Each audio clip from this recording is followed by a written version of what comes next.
శుక్లాంబరధరం విష్ణుం శశివర్ణం చతుర్భుజం ప్రసన్నవదనం ధ్యాయేత్ సర్వవిఘ్నోపశాంతయేత్.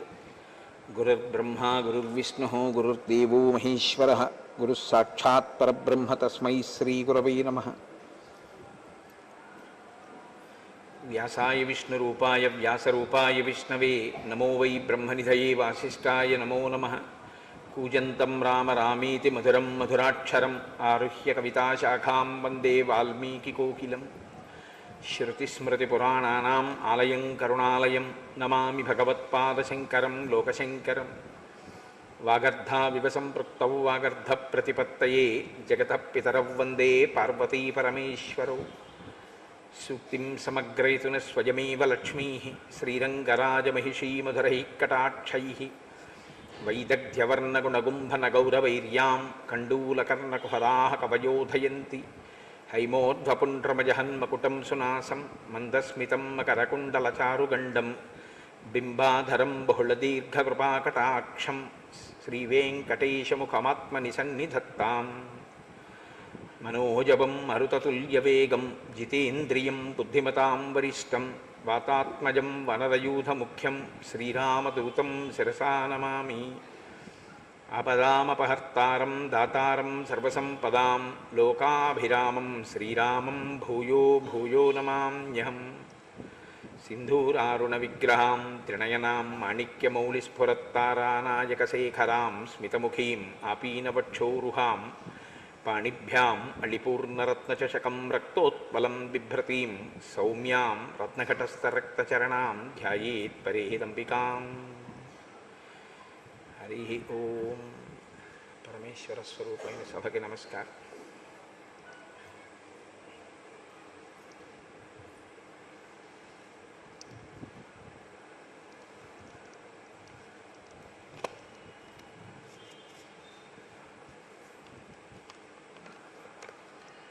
నిన్నటి రోజు ఉపన్యాసంలో రామచంద్రమూర్తి సీతాలక్ష్మణ సహితుడై కొందరు ఋషుల యొక్క ఆశ్రమాన్ని దాటారు.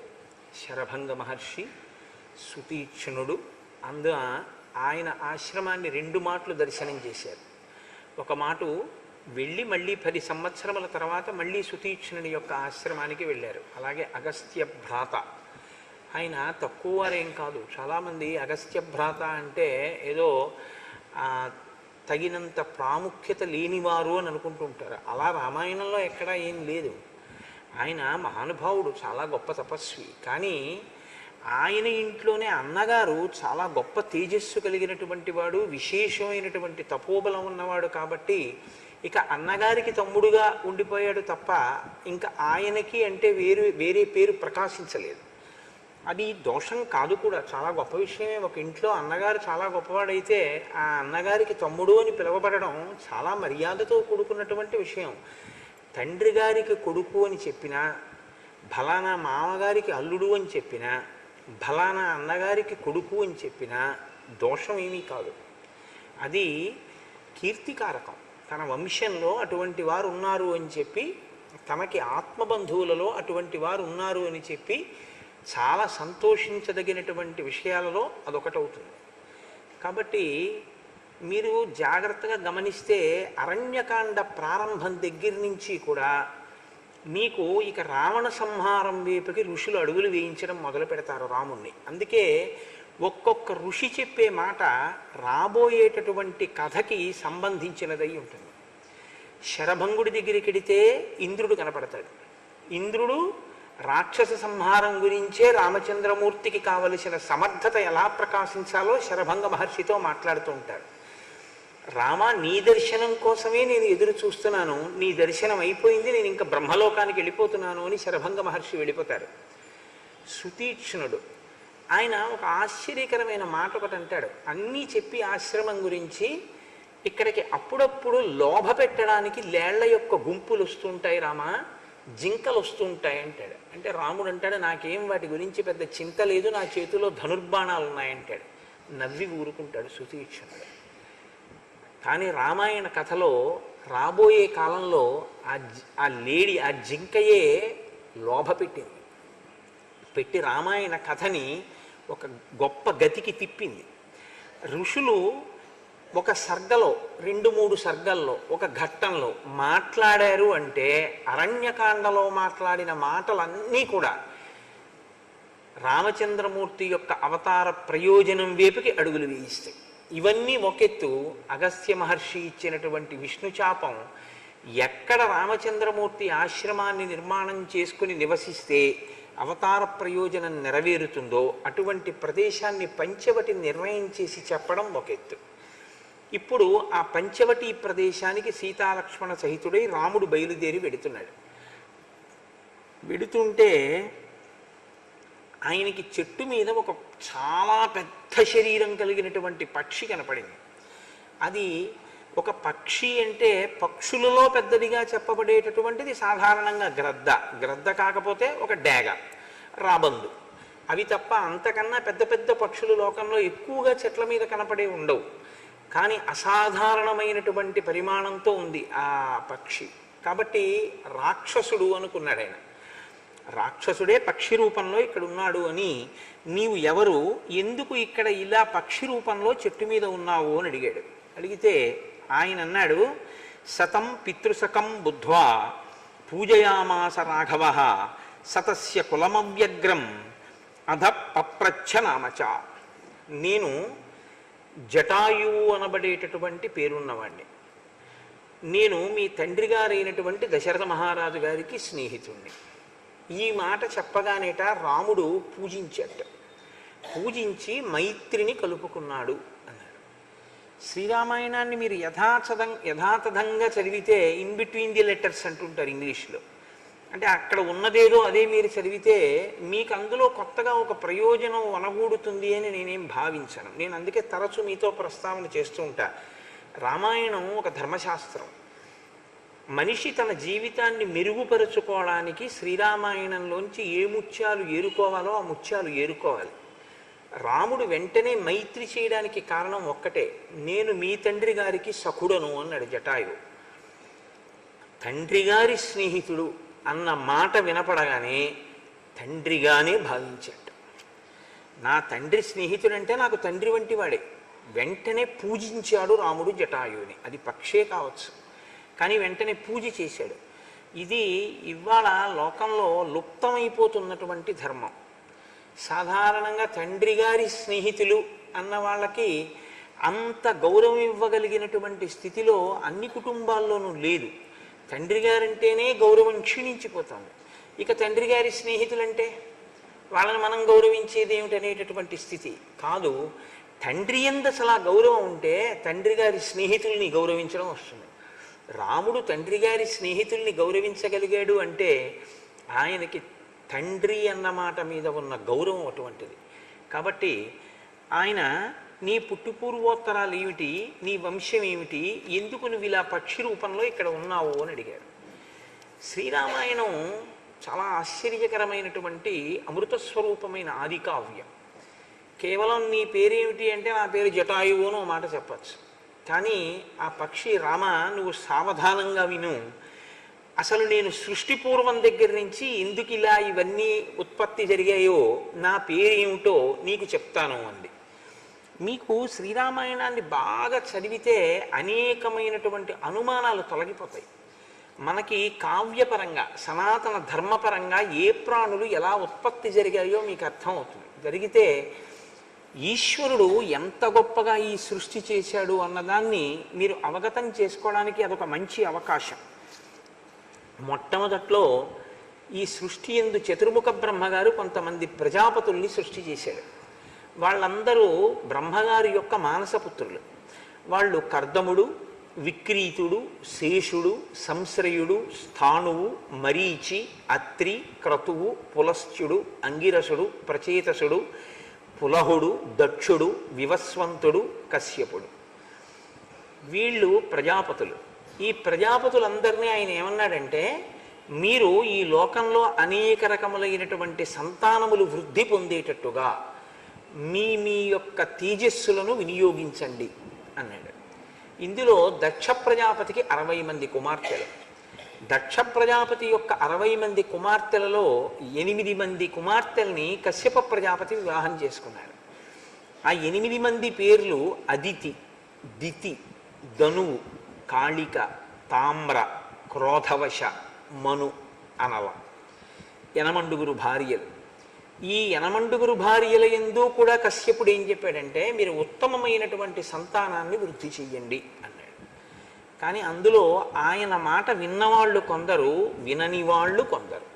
మీరు ఇక్కడ ఒక ధర్మ సూక్ష్మాన్ని నేను స్పష్టంగా చెప్పకపోతే కొద్దిగా ఇబ్బంది కలుగుతుంది. భార్య యందు సంతానమును పొందడం కోసమే వివాహం చేసుకుంటారు. అసలు వివాహం చేసుకోవడానికి సంకల్పం ఏం చెప్తారంటే ప్రజాపత్యర్థం అని చెప్తారంటే ధర్మబద్ధమైనటువంటి అర్థమును పొందుట కొరకు. దేని వలన? కామమును ధర్మబద్ధం చేసి అర్థాన్ని పొందుతారు. అర్థం అంటే డబ్బు కదండి. సంతానం అర్థం ఎలా అవుతుంది అని మీరు నన్ను ప్రశ్న వేయచ్చు. కామము ధర్మబద్ధమై భార్య యందు ప్రసరిస్తే అలా ప్రసరించినటువంటి ధర్మబద్ధమైన కామము చేత కలిగినటువంటి అర్థమునకే సంతానము, కొడుకు లేదా కూతురు. ప్రత్యేకించి కొడుకుకి ఆ అర్థం బాగా అన్వయం అవుతుంది అంటారు. ఎందుచేత అంటే తను సంధ్యావందనం చెయ్యలేని పరిస్థితి ఏర్పడినప్పుడు కొడుకు సంధ్యావందనం చేస్తాడు. తండ్రి పేరు మీద సంధ్యావందనం చేయడానికి అధికారం కొడుకు ఒక్కడికే ఉంటుంది. కాబట్టి కొడుకు ఆ సంధ్యావందనం చెయ్యొచ్చు. మంచాన పడిపోయి ఉన్న సంధ్యావందనం మానడానికి వీలు లేదు శాస్త్రంలో. మృత్యుముఖంలో ఉండి మంచంలో ఉండిపోయాడు అనుకోండి, ఏది మానకూడదు అంటే సంధ్యావందనం మాత్రం మానడానికి వీలు లేదు, చెయ్యాలి. అప్పుడు కూడా చెయ్యాలి. అందుకే చస్తుంటే సంధ్యమంత్రం అండి అని ఒక సామెత వచ్చింది. చచ్చిపోతున్నా కూడా ఆ సూర్యోదయ సూర్యాస్తమయాలు ఆయా కాలముల యందు సంధ్యావందనం చేయవలసిందే. మరి అప్పుడు తండ్రి గారికి అసలు ప్రాణంతో ఉన్నాడు తప్ప సంధ్యావందనం చేసేటటువంటి స్థితి కాదు. మరి ఎవరిప్పుడు గట్టెక్కించాలి అంటే కొడుకు ఉండాలి అని కోరుకునేది. ఎందుకంటే 2 కారణాలకి కొడుకు ఉండాలని కోరుకుంటారు. ఈ 2 కారణాలకి కొడుకు లేకపోతే అసలు కొడుకు అన్నవాడు ఉండడం వల్ల శాస్త్రీయమైన ప్రయోజనం ఏమీ నెరవేరదు.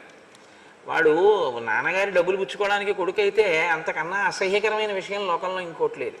2 ప్రధాన ప్రయోజనాలు ఉంటాయి. 3వ ప్రయోజనం ఒకటి ఉంటుంది, దాన్ని కోరుకోకుండా ఉండడమే మంచిది. ఎవడికి వాడు తరించే ప్రయత్నం చేయాలి కొడుకు మీద ఆధారపడిపోవడం కన్నా. మొదటి 2 ప్రయోజనాలుగా ఏం చెప్పవలసి ఉంటుందంటే, ఒకటి తను సంధ్యావందనం చెయ్యలేని స్థితి కలిగితే, అంటే సంధ్యావందనం చేసేటటువంటి అధికారం ఉన్నవారై ఉన్నప్పుడు కొడుకు తండ్రి పేరు మీద సంధ్యావందనం చెయ్యవలసి ఉంటుంది.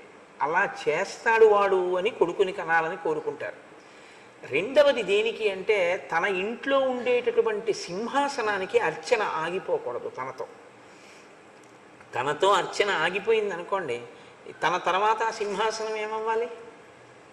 ఇంకా ఆ గోత్రనామాలతో అర్చన చేసేవాళ్ళు ఎవరు లేరు, కొడుకులు లేరు. కాబట్టి ఆ సింహాసనానికి అర్చన ఆగిపోతుంది అక్కడతోటి. కాబట్టి పరంపరాగతంగా వస్తున్నటువంటి సింహాసనానికి అర్చన ఆగిపోకుండా ఉండడం కోసం కొడుకు కావాలి అని కోరుకుంటారు. 3వ ప్రయోజనం అనుషంగిక ప్రయోజనం, దానికి పెద్ద విలువ ఇవ్వద్దు అని నేను మీతో మనవి చేయడానికి ఒక కారణం ఉంది. 3వది ఆయన పుత్రుడై ఉంటాడు అని నమ్మాలి. ఎందుకంటే తండ్రి శరీరం పడిపోయిన తర్వాత ఆయన గయ వెళ్ళి శ్రాద్ధం పెడతాడు అని. కానీ వాడు పెడతాడు అని మీరు నమ్ము కూర్చుంటే వాడు పెట్టకపోతే, కాబట్టి మనం ఓపిక ఉండగా మనం జాగ్రత్త పడ్డం మనకి మంచిది. వాడు పెడితే మంచిది, పెట్టకపోయినా మనంతటా మనం జాగ్రత్త పడ్డం మంచిది. దంతంబుల్ పడనప్పుడే తనువు ఎందారూఢి ఉన్నప్పుడే కాంతాసంగము రోయనప్పుడే జరాక్రాంతంబు కానప్పుడే వింతల్ మేన చెరించునప్పుడే కురుల్ వెల్వెల్ల కానప్పుడే చింతింపన్వల మీ పదంబుజములన్ శ్రీకాళహస్తీశ్వర అంటాడు ధూర్జటి. నిజంగా ధూర్జటి కాళహస్తీశ్వర శతకం లాంటి గ్రంథం అద్భుతం. ఎవరైనా ఈశ్వరుణ్ణి స్తోత్రం చేస్తారు, ధూర్జటి అలా కాదు. ఈశ్వరుడి దగ్గరికి వెళ్ళి తన బలహీనతలు చెప్పుకున్నాడు. ఈశ్వర నన్ను ఎలా గట్టెక్కిస్తావయ్యా అన్నాడు. వివిధ సందర్భాలలో మనిషికి ఉండేటటువంటి బలహీనతలు ఈశ్వరుడి దగ్గరికి వెళ్ళి చెప్పడం మీరు ఎవరి విషయంలో చూడరు. ఈశ్వరుడి దగ్గర కూడా తను చాలా పవిత్రుల్లో నటిస్తాడంతే తప్పు చేసి. ధూర్జటి అలా కాదు, ఈశ్వరుడి దగ్గరికి వెళ్ళి తన తప్పు చెప్పుకున్నాడు. ఎంత గొప్పగా చెప్పుకున్నాడంటే, వేశ్యలని యొక్క సుఖాన్ని అనుభవించి వాళ్ళు గిల్లితే ఈ శరీరం అంతా కాయలు కాసింది ఈశ్వర, అయినా నాకు ఇంకా కామం తీరలేదు, ఈ కామం తీరేటట్టుగా నువ్వు నన్ను అనుగ్రహించవా అన్నాడు. తమ కంబొప్ప పరంగనాజనుల పరద్రవ్యంబులన్ మృత్యులింగము హోద్యోగము చేయునెం మనము దానిం పట్టి వైరాగ్య పాశంబులన్ చుట్టి బిగించి నీ చరణస్తంభంబునన్ కట్టివైచి ముదంబెన్నడు కల్గజేయ కదవో శ్రీకాళహస్తీశ్వర అంటాడు. ఏమి పద్యాలో ఒక్కొక్క పద్యం అమృత భాండం నిజంగా. అందులో నాకైతే చాలా గొప్పగా అనిపించేది ఏమిటంటే ఆయనకి ఎంత తత్వం అర్థమైందో కానీ నిజంగా ఆలంచును మెడకట్టి దానికి అపత్యశ్రేణి కల్పించి బాలవ్రాతము నిచ్చిపుచ్చుకొని సంబంధంబు కావించి అంటాడు. ఈశ్వరా నన్ను ఇలా కట్టేశావయ్యా, ఎంత చమత్కారంగా కట్టావంటాడు. సరే, ఇప్పుడు మళ్ళీ కాళహస్తీశ్వర శతకంలోకి లోపలికి ఎందుకు కానండి. కాబట్టి ఇప్పుడు కొడుకులు ఉండాలి అని కోరుకోవలసినటువంటి అవసరం ఎందుకు కలుగుతుంది అని మీకు నేను చెప్పాను. అయితే ప్రజాపత్యర్థం అని కదా అడుగుతాం, బిడ్డల కొరకు కదా కామాన్ని ధర్మబద్ధం చేసి అర్థంగా సంతానాన్ని పొందుతాం. ఎందుకంటే వాడు ఇదిగో ఈ ఉద్ధరణ చేస్తాడు అని. కానీ వాడలా చేయకపోతే అది వేరు విషయం. కానీ సత్పుత్రుడన్నవాడు కలగడానికి శాస్త్రంలో ఒక మర్యాద ఉంది. ఎట్టి పరిస్థితులలోనూ కూడా సాయంకాలపు అసుర సంధ్య వేళలో భార్యా సంగమం చేయకూడదు, పరమనిషిద్ధం. ఎందుచేతనంటే సాయంకాలపు అసుర సంధ్య వేళలో భార్యా సంగమం చేయడం వల్ల కానీ బిడ్డలు పుడితే వాడు ఆ వంశంలో పైన పరమపుణ్యాత్ములై అశ్వమేధాది యాగములు చేసిన వాళ్ళు కూడా తలకిందులుగా నేల మీద పడిపోయేటంతటి దురాత్ముడవుతాడు. వాడు లోక కంటకుడవుతాడు, లోకాన్నంతటినీ బాధ పెట్టేవాడవుతాడు. శాస్త్రం అలాగే మాట్లాడుతుంది. భాగవతంలో హిరణ్యాక్ష హిరణ్యకశిపులు పుట్టడానికి కారణం ఇదే చెప్తారు. కశ్యప ప్రజాపతి దితి విషయంలో అసుర సంధ్య వేళ సంగమించినటువంటి కారణం చేతనే ఆ విశ్వవసో బ్రహ్మకి ఆ తర్వాత కైకసికి వాళ్ళిద్దరికీ కలిపి దారుణమైన సంతానం కలిగారు. కైకసి రాకూడని సమయంలో వచ్చింది విశ్వవసో బ్రహ్మ దగ్గరికి. వచ్చి బొటనవేలిని నేల మీద రాస్తూ నిలబడింది. నిలబడితే ఆయన త్రికాలజ్ఞుడు మహానుభావుడు విశ్వవసో బ్రహ్మ. నువ్వు ఎందుకు వచ్చావని అడిగాడు. నేను కొంత చెప్పగలను, అంతకన్నా ఆడదాన్ని మనసు విప్పి ఏం చెప్పగలను, నీ వలన కుబేరుడు జన్మించాడు, అంతటి తేజోమూర్తులైన బిడ్డల కొరకు నీ వద్దకు వచ్చాను, నీ తేజస్సు చేత నాకు అటువంటి బిడ్డలు కావాలన్నాడు. ఆయన అన్నాడు, నువ్వు రాకూడని వేళలో వచ్చావు, అందుకే నీకు పుట్టేటటువంటి వాళ్ళు లోకకంటకులైన సంతానమే కలుగుతారు. అందుకని మొదట పుట్టినటువంటి రావణాసురుడు అటువంటి వాడే, రెండవ పర్యాయం పుట్టినటువంటి కుంభకర్ణుడు అటువంటి వాడే, మూడవదిగా జన్మించినటువంటి శూర్పణఖ అటువంటిదే. అప్పటికి వేళ దాటి చీకటి పడింది కాబట్టి నాలుగవ వాడు మాత్రం విభీషణుడు ధర్మాత్ముడు జన్మించాడు. కాబట్టి భార్య అన్నంత మాత్రం చేత ఉత్తమ సంతానం పొందుతుంది అని చెప్పడం కుదరదు. ఎందుకనంటే సంగమ సమయం కూడా చాలా ప్రాధాన్యాన్ని సంతరించుకుంటుంది శాస్త్రంలో.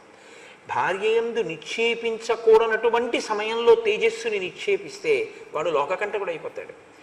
ఎందుకంటే అది ఉగ్రవేళ అంటారు. అందులో ఆయన చెప్తాడు కూడా కశ్యప ప్రజాపతి, ఈ ఉగ్రవేళ రమించుట ఒప్పు కాదు అంటాడు. అయినా సరే ఆవిడ విందది వేరు విషయం అనుకోండి. భాగవతంలో హిరణ్యాక్ష హిరణ్యకశిపులు మొదలైన వారి జనన వృత్తాంతంలో చెప్తారు ఆ విషయాన్ని. కాబట్టి కొందరు భార్యలు విన్నారు ఆయన మాట, కొందరు భార్యలు ఆయన మాట వినలేదు. మరి కశ్యపుడు ఎందుకు పట్టించుకోడు అంటే, కశ్యపుడు బ్రహ్మతేజస్సు కలిగిన వాడు, ఆయన మహానుభావుడు ప్రజాపతి, ఆయన కర్తవ్యాన్ని ఆయన నిర్వహిస్తాడు, చెప్తాడు. ఒకసారి వినలేదనుకోండి మీ కర్మ అనుభవించండి అని చెప్తాడు. కాబట్టి కశ్యప ప్రజాపతి తేజస్సుకే పుడతారు యనమండుగురికి పిల్లలు, కానీ యనమండుగురి పిల్లలు ఒక్కలా ఉన్నారు. అది కారణం. ఇది ఈ రహస్యాన్ని పట్టుకోవాలి. శ్రీరామాయణంలో జటాయువు మాట్లాడాడంటే అనవసరంగా మాట్లాడలేదు, అందులో చాలా పెద్ద ధర్మ సూక్ష్మాన్ని బిగించాడు. అందరూ దక్ష ప్రజాపతి కుమార్తెలైన యనమండుగురు కశ్యప ప్రజాపతి భార్యలు, అందరి సంతానము ఒకలాంటి వాళ్ళు కలగలేదు. మొదటి భార్య అదితి. మొదటి భార్య అన్నమాట ఎందుకు వాడాలి? యనమండుగురులో ఒకటి అదితి. అదితికి 12 ఆదిత్యులు అంటే ద్వాదశాదిత్యులు ఆమె బిడ్డలు. 8 వసువులు ఆమె బిడ్డలు, 11 రుద్రులు, ఏకాదశ రుద్రులు ఆమె బిడ్డలు, 2 అశ్వినులు, అశ్వినీ దేవత. ధనువుకి హయగ్రీవుడు జన్మించాడు, కాళికకి నరకుడు కాలకుడు అనబడేటటువంటి 2 జన్మించారు, తామ్ర అనబడేటటువంటి ఆవిడికి 5 ఆడపిల్లలు పుట్టారు. క్రౌంచి, భాసి, స్వేమి, ధృతరాష్ట్రి, శుకి. క్రోధవశ ఈవిడికి, ఆ క్రోధవశ అనబడేటటువంటి తల్లికి 10 మంది కూతుళ్ళు పుట్టారు. మను అనబడేటటువంటి ఆవిడికి మనుష్య జాతి అంతా ఆవిడికే జన్మించారు. అందుకే మనందరం కూడా ఎవరి సంతానం అంటే, మనందరం కూడా కశ్యప ప్రజాపతి యొక్క సంతానంలోకి వస్తాం. మనుష్యులందరూ కశ్యప ప్రజాపతి యొక్క భార్య యందు ఉత్పాదింపబడ్డారు. అనలా ఈవిడికి ఫలవృక్షములన్నీ కూడా ఆవిడ యొక్క సంతానంగానే జన్మించాయి. ఇందులో మళ్ళీ చిత్రం ఏమిటంటే, తామ్రకి జన్మించినటువంటి 5 ఆడపిల్లల క్రౌంచి, భాసి, స్వేమి, ధృతరాష్ట్రి, శుకి అనబడే వాళ్ళల్లో క్రౌంచికి గుడ్లగూబలు పుట్టాయి, భాసికి భాసపక్షులు పుట్టాయి, స్వేమికి డేగలు గ్రద్దలు పుట్టాయి, ధృతరాష్ట్రికి హంసలు పుట్టాయి, శుకికి నత అన్న కూతురు, నతకి వినత అన్న కూతురు, వినతకి గరుడు అరుణుడు అని 2 కొడుకులు, అరుణుడికి సంపాతి జటాయువు 2 బిడ్డలు. అందులో నేను సంపాతి తమ్ముడు జటాయువుని. ఇందులో మళ్ళీ చిత్రం ఏమిటంటే, ఈ వచ్చినటువంటి వాళ్ళల్లో క్రోధవశ అనబడేటటువంటి ఆవిడికి, కశ్యప ప్రజాపతి భార్యలలో క్రోధవశకి 10 మంది కుమార్తెలు జన్మించారు. వాళ్ళు, ఆ కుమార్తెల పేర్లు మృగి, మృగమంద, హరి, భద్రమద, మాతంగి, శార్దూలి, శ్వేత, సురభి, సురస, కద్రువ. మళ్ళీ ఈ 10 మంది కూతుళ్ళకి మృగికి లేళ్లు పుట్టాయి, మృగమందకి ఎలుకుబంట్లు, చమరం మృగాలు, శృమరములు పుట్టాయి. ఇందులో ఈ చమరం మృగము అంటమే, దానికే చామరము అని మనం ఒకటి ఈశ్వరుడి సేవలో వేస్తూ ఉంటాం. దాని వెంట్రుకలతో చేస్తారు. వెంట్రుక దూష్యము, దోషభూయిష్టము. వెంట్రుక అనబడేటటువంటిది పెద్దలకు ఎప్పుడైనా మీరు దేవతార్చన చేసేటప్పుడు వెంట్రుక వస్తే వెంటనే వదిలేస్తారు అక్కడతో. పూజ చేసేటప్పుడు వెంట్రుక వస్తే మళ్ళీ స్నానం చేసి వచ్చి పూజ చేయాలి. వెంట్రుక అంత దోషభూయిష్టం. సరే, నేను దాని గురించి అంత పెద్ద ఎక్కువ ఇప్పుడు ఉపన్యాసం చెప్పదలుచుకోలేదు అనుకోండి. కానీ చామరీ మృగం యొక్క వెంట్రుకకున్న గొప్పతనం ఏమిటంటే, అది సేద తీరుస్తుంది, దాని మించి వచ్చేటటువంటి గాలి అలసట తీరుస్తుంది. అందుకే ఈశ్వరుడికి చాలా పెద్ద సేవ ఏదైనా చెయ్యాలి అనుకుంటే, అసలు నిజానికి ఉన్న సేవలలో కల్లా పెద్ద సేవ ఏమిటో తెలుసా అండి? చామరం వేయడమే. ఎందుకంటే చామరం వేసేటప్పుడు ఒక లక్షణం ఉంటుంది, చామరం మించి గాలి వచ్చేట్టు వేయకూడదు. ఓ ఇలా విసురుగా ఆయన బట్ట కదిలిపోయేటట్టు వేయకూడదు. గాలి చామరం మించి వెళ్ళి ఆయనకి తగలాలి. అంటే అందుకే చామరం వేస్తే ఇలా ఎత్తి ఇలా అంటారు. అంటే అది కుచ్చులో ఇలా విడుతుంది, మళ్ళీ ఇలా అంటారు. అంటే ఇది ఇలా విచ్చుకుని ఇలా ఇలా ఇలా పడాలన్నమాట. చామరం పడితే దాని మించి గాలి ఈశ్వరుడికి తగులుతుంది. ఈశ్వరుడికి ఆ గాలి తగిలితే ఆయన సేద తీరుతాడు. ఎందుకో తెలుసా అండి? మీరు ఆయనకి సేవలు ఒకదాని తర్వాత ఒకటి చేసేస్తుంటే ఆయన బడలిక కలుగుతుంది. ఆయనకి ఆ పదార్థాలన్నీ మీద పోసుకుని చేసుకుని ఆయన బడలుతాడు. అందులో మంత్రం క్రియ రెండూ కానీ ఒకదాని పక్కన ఒకటి సరిగ్గా జరగకుండా వేగంగా జరిగిపోతున్నాయి అనుకోండి, చాలా అసహ్యంగా ఉంటుంది ఈశ్వరుడికి కూడా. ఎందుకో మీరు ఆవాహయామి హస్తయోహర్ఘ్యం సమర్పయామి, పాదయోహ పాద్యం సమర్పయామి, ఖ్యాచమనీ సమర్పయామి, శుద్ధోదక స్నానం సమర్పయామి, ఆపోహిష్టామి యోహ నీళ్ళు జల్లేసి చకచక చేసేస్తుంటే ఆయన ఎంత తొందరగా చేయాలి గుర్తుపెట్టి మీరు చూడండి. ఇలా కాళ్ళు పెట్టేసి గవ్వ కాళ్ళు కడిగించి ఇలా చేపెట్టి నీళ్లు పట్టేసుకుని ఇలా తాగేసి గవ్వ స్నానం ఒళ్ళు తుడిచేసుకుని చేసుకుని ఏమిటి ఆయన కర్మ? అసహ్యించుకుంటాడు ఆయన. ఎందుకు ఆ పూజ నువ్వు? అందుకే 3 ఏకం అవ్వాలని చెప్తారు పూజలో. వాక్కు, మంత్రము ఆగాలి ఉపచారానికి, క్రియ, మీరు చేసేటటువంటి క్రియా మంత్రము రెండూ కలవాలి. వాక్కు మంత్రము, వాక్యే మంత్రము, నోటితో పలుకుతాం కాబట్టి మంత్రము మీరు చేసేటటువంటి ఉపచారము, ఉపచారమునకు అనుగుణంగా పడవలసినటువంటి పదార్థం. ఎలా పడాలో అలా పడాలి పదార్థం. అభిషేకం చేస్తున్నానని చెప్పి ఉద్ధరిని పెట్టి చేయకూడదు. అభిషేకం చేస్తే ధారగానే చెయ్యాలి, అందుకే ధారాపాత్ర పెడతారు. అంతేగాని ఉద్ధరిళ్ళు పట్టుకుని నీళ్లు పోయకూడదు. ఈశ్వరుడికి అభిషేకం జరుగుతుంటే ధార కిందే పోయాలి. కాబట్టి ఏది ఎలా చెయ్యాలో అలా చేసి మీరు ఇక్కడ చూడాలి. ఈశ్వరుని యొక్క ఉపచారాన్ని ఇక్కడ చూస్తే మంత్రం ఆగుతుంది. ఇక్కడ మీరు చూడలేదనుకోండి, మంత్రం ఆగలేదు అంటే కారణం ఏంటంటే వాడికి అసలు లోపల వాడు చూడటం లేదు అని గుర్తు. వాడు యాంత్రికంగా మంత్రం చెప్తున్నాడని గుర్తు. అంటే అతనికి అసలు ఏమీ దాని మీద శ్రద్ధ లేదు అని గుర్తు. ఏమిటో తెలుసా అండి? ఎక్కడ దొరికిపోతుందో తెలుసా మంత్రం? నైవేద్యం దగ్గర దొరికిపోతుంది. ఎందుకంటే మీరు నైవేద్యం పెట్టారనుకోండి, మధ్యే మధ్యే పానీయం సమర్పయామి అని ఓ మంత్రం ఉంది. మధ్యే మధ్యే పానీయం సమర్పయామి అంటే ఏమిటి అర్థం? మధ్యలో నీళ్లు తాగు అని. స్వామి వెక్కిళ్ళు వస్తాయి, గబగబా తినకండి, కొంచెం మధ్యలో నీళ్లు పుచ్చుకోండి అని. మధ్యలో నీళ్లు పుచ్చుకోండి అని మీరు చెప్తే మీరు ఉద్ధరిడితో నీళ్లు విడిచిపెట్టి ఏం చేయవలసి ఉంటుంది? ఆగాలి. ఎందుకు ఆగాలి? అయిపోలేదు భోజనం. ఆయన మంచినీళ్ళు తాగి మళ్ళీ తింటారు పెరుగు అన్నం అంటే మీకు ఇక్కడ కనపడాలి, ఇంకా ఆయన తింటున్నారు అన్న విషయాన్ని మీరు అనుభవించాలి. అయిపోయింది భోజనం, ఇప్పుడు ఉత్తరాపోసనం సమర్పయామి. ఉత్తరాపోసనం సమర్పయామి తాగాలా? కనీసం ఇలా నోటి దగ్గర పెట్టుకుని 2 గుటకలు వేయడం అన్నా మీకు కనపడాలా? ఆ తాగడం కనపడితే మీరు ధ్యానావస్థ యందు మమీకం చెందుతారు. ఒక బంగారు పాత్రలో మీరు శుద్ధ జలాన్ని ఇస్తే ఈశ్వరుడు ఇలా పట్టుకున్నాడు అనుకోండి, ఆయన వేళ్ల మీద ఉంగరాల మెరుపులు మీకు బంగారు పాత్ర మీద కనపడాలి. ఆయన ఇలా నోట్లో పెట్టుకుంటే ఆయన కింది పిరివి మీకు కనపడాలి. ఎందుకంటే మీరు చూడండి, మీరు ఎప్పుడైనా మీ బిడ్డలకి మంచినీళ్ళు ఇచ్చి చూడండి, ఇలా నోట్లో పెట్టుకు తాగుతుంటే తలెత్తుతారు. ఇలాగ తలెత్తినప్పుడు మీరు చూస్తే కింది పిరివి కనపడుతుంది. తాగేటప్పుడు ఎప్పుడూ కూడా కింది పిరివి తడుస్తూ ఇక్కడ కదలిక కనపడుతుంది గుటకలు పడుతున్నప్పుడు. అది మిమ్మల్ని దర్శనం చేయమని ఆ మంత్రానికి అర్థం. ఉత్తరాపోసనం సమర్పయామి. అప్పుడు ఆయన గ్లాస్ అక్కడ పెట్టేశారు. ఇప్పుడు హస్తవు ప్రక్షాళయామి, చెయ్యి ఎంగిలైంది నీళ్లు తాగితే, నీళ్లు పొయ్యాలి. పాదవు ప్రక్షాళయామి, కాళ్ళ మీద పొయ్యాలి. శుద్ధ ఆచమనీయం సమర్పయామి, మళ్ళీ తాగమనాలి. ఇక్కడ చిత్రం ఏమిటో తెలుసా అండి? మీకు శ్రద్ధ ఉందో లేదో మీరే మీకు మీరు తీర్పు చెప్పడం కోసమని ఒక మంత్రాన్ని వదిలేసింది శాస్త్రం. ఏ మంత్రమో తెలుసా? మీరు చేతులు తుడవాలి, కాళ్ళు తుడవాలి. కాళ్ళు కడుక్కుని చేతులు కడుక్కున్న తర్వాత తుడుచుకోమని తువ్వాలి ఎవరు? మీరు దర్శనం చేసిన వారైతే ఓసారి ఉత్తరీయం తీసి ఇలా అంటారు.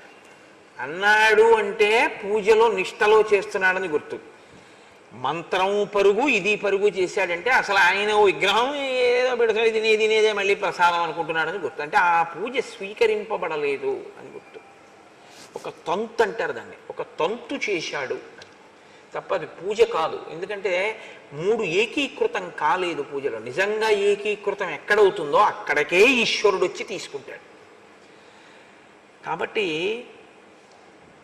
ఈ స్థితి కల్పింపబడితే ఆరాధన యందు ఈశ్వరుని యొక్క అనుగ్రహం మనకి కలుగుతుంది. అందులో ఆయన బడలిక పొందుతుంటాడు మనం చేసిన సేవకి. ఆ బడలిక తీరడానికి చామరము అనబడేటటువంటి దాంతో ఒకసారి ఆ గాలి ఆయన మీదకి వెళ్ళేటట్టు విసురుతారు. అందుకని చామరీ మృగము యొక్క వెంట్రుకలకు మాత్రమే ఆ శక్తి ఉంది. అందుకని ఆ చామరీ మృగంగా పుట్టడం చాలా అదృష్టం. అది ఈశ్వరుడి సేవకు వెడతాయి దాని వెంట్రుకలు. ఇప్పుడు ఈ చమరం మృగములు ఎవరికి పుట్టేట? మృగమంద అనబడేటటువంటి కశ్యప ప్రజాపతి యొక్క ఒక భార్య అయిన క్రోధవశ అన్నావిడికి పుట్టిన 10 మంది కూతుళ్లలోని 2వ కూతురు యొక్క బిడ్డలు ఈ చామరీ మృగములు. ఈ సృష్టిలో చాలా కశ్యప ప్రజాపతి యొక్క అనుగ్రహమే. హరి అన్న అమ్మాయికి సింహములు బలమైన కోతులు పుట్టే, అందుకే హరీశ్వర అంటుంటారు. భద్రమద ఈవిడికి ఇరావతి అన్న కూతురు పుట్టింది. ఈ ఇరావతికి ఐరావతము అనబడేటటువంటి కొడుకు పుట్టాడు. మాతంగి ఈవిడికి ఏనుగులు పుట్టాయి, అందుకే మాతంగములు అంటుంటారు. శార్దూలి ఈవిడికి పెద్ద పులులు కొండముచ్చులు పుట్టాయి.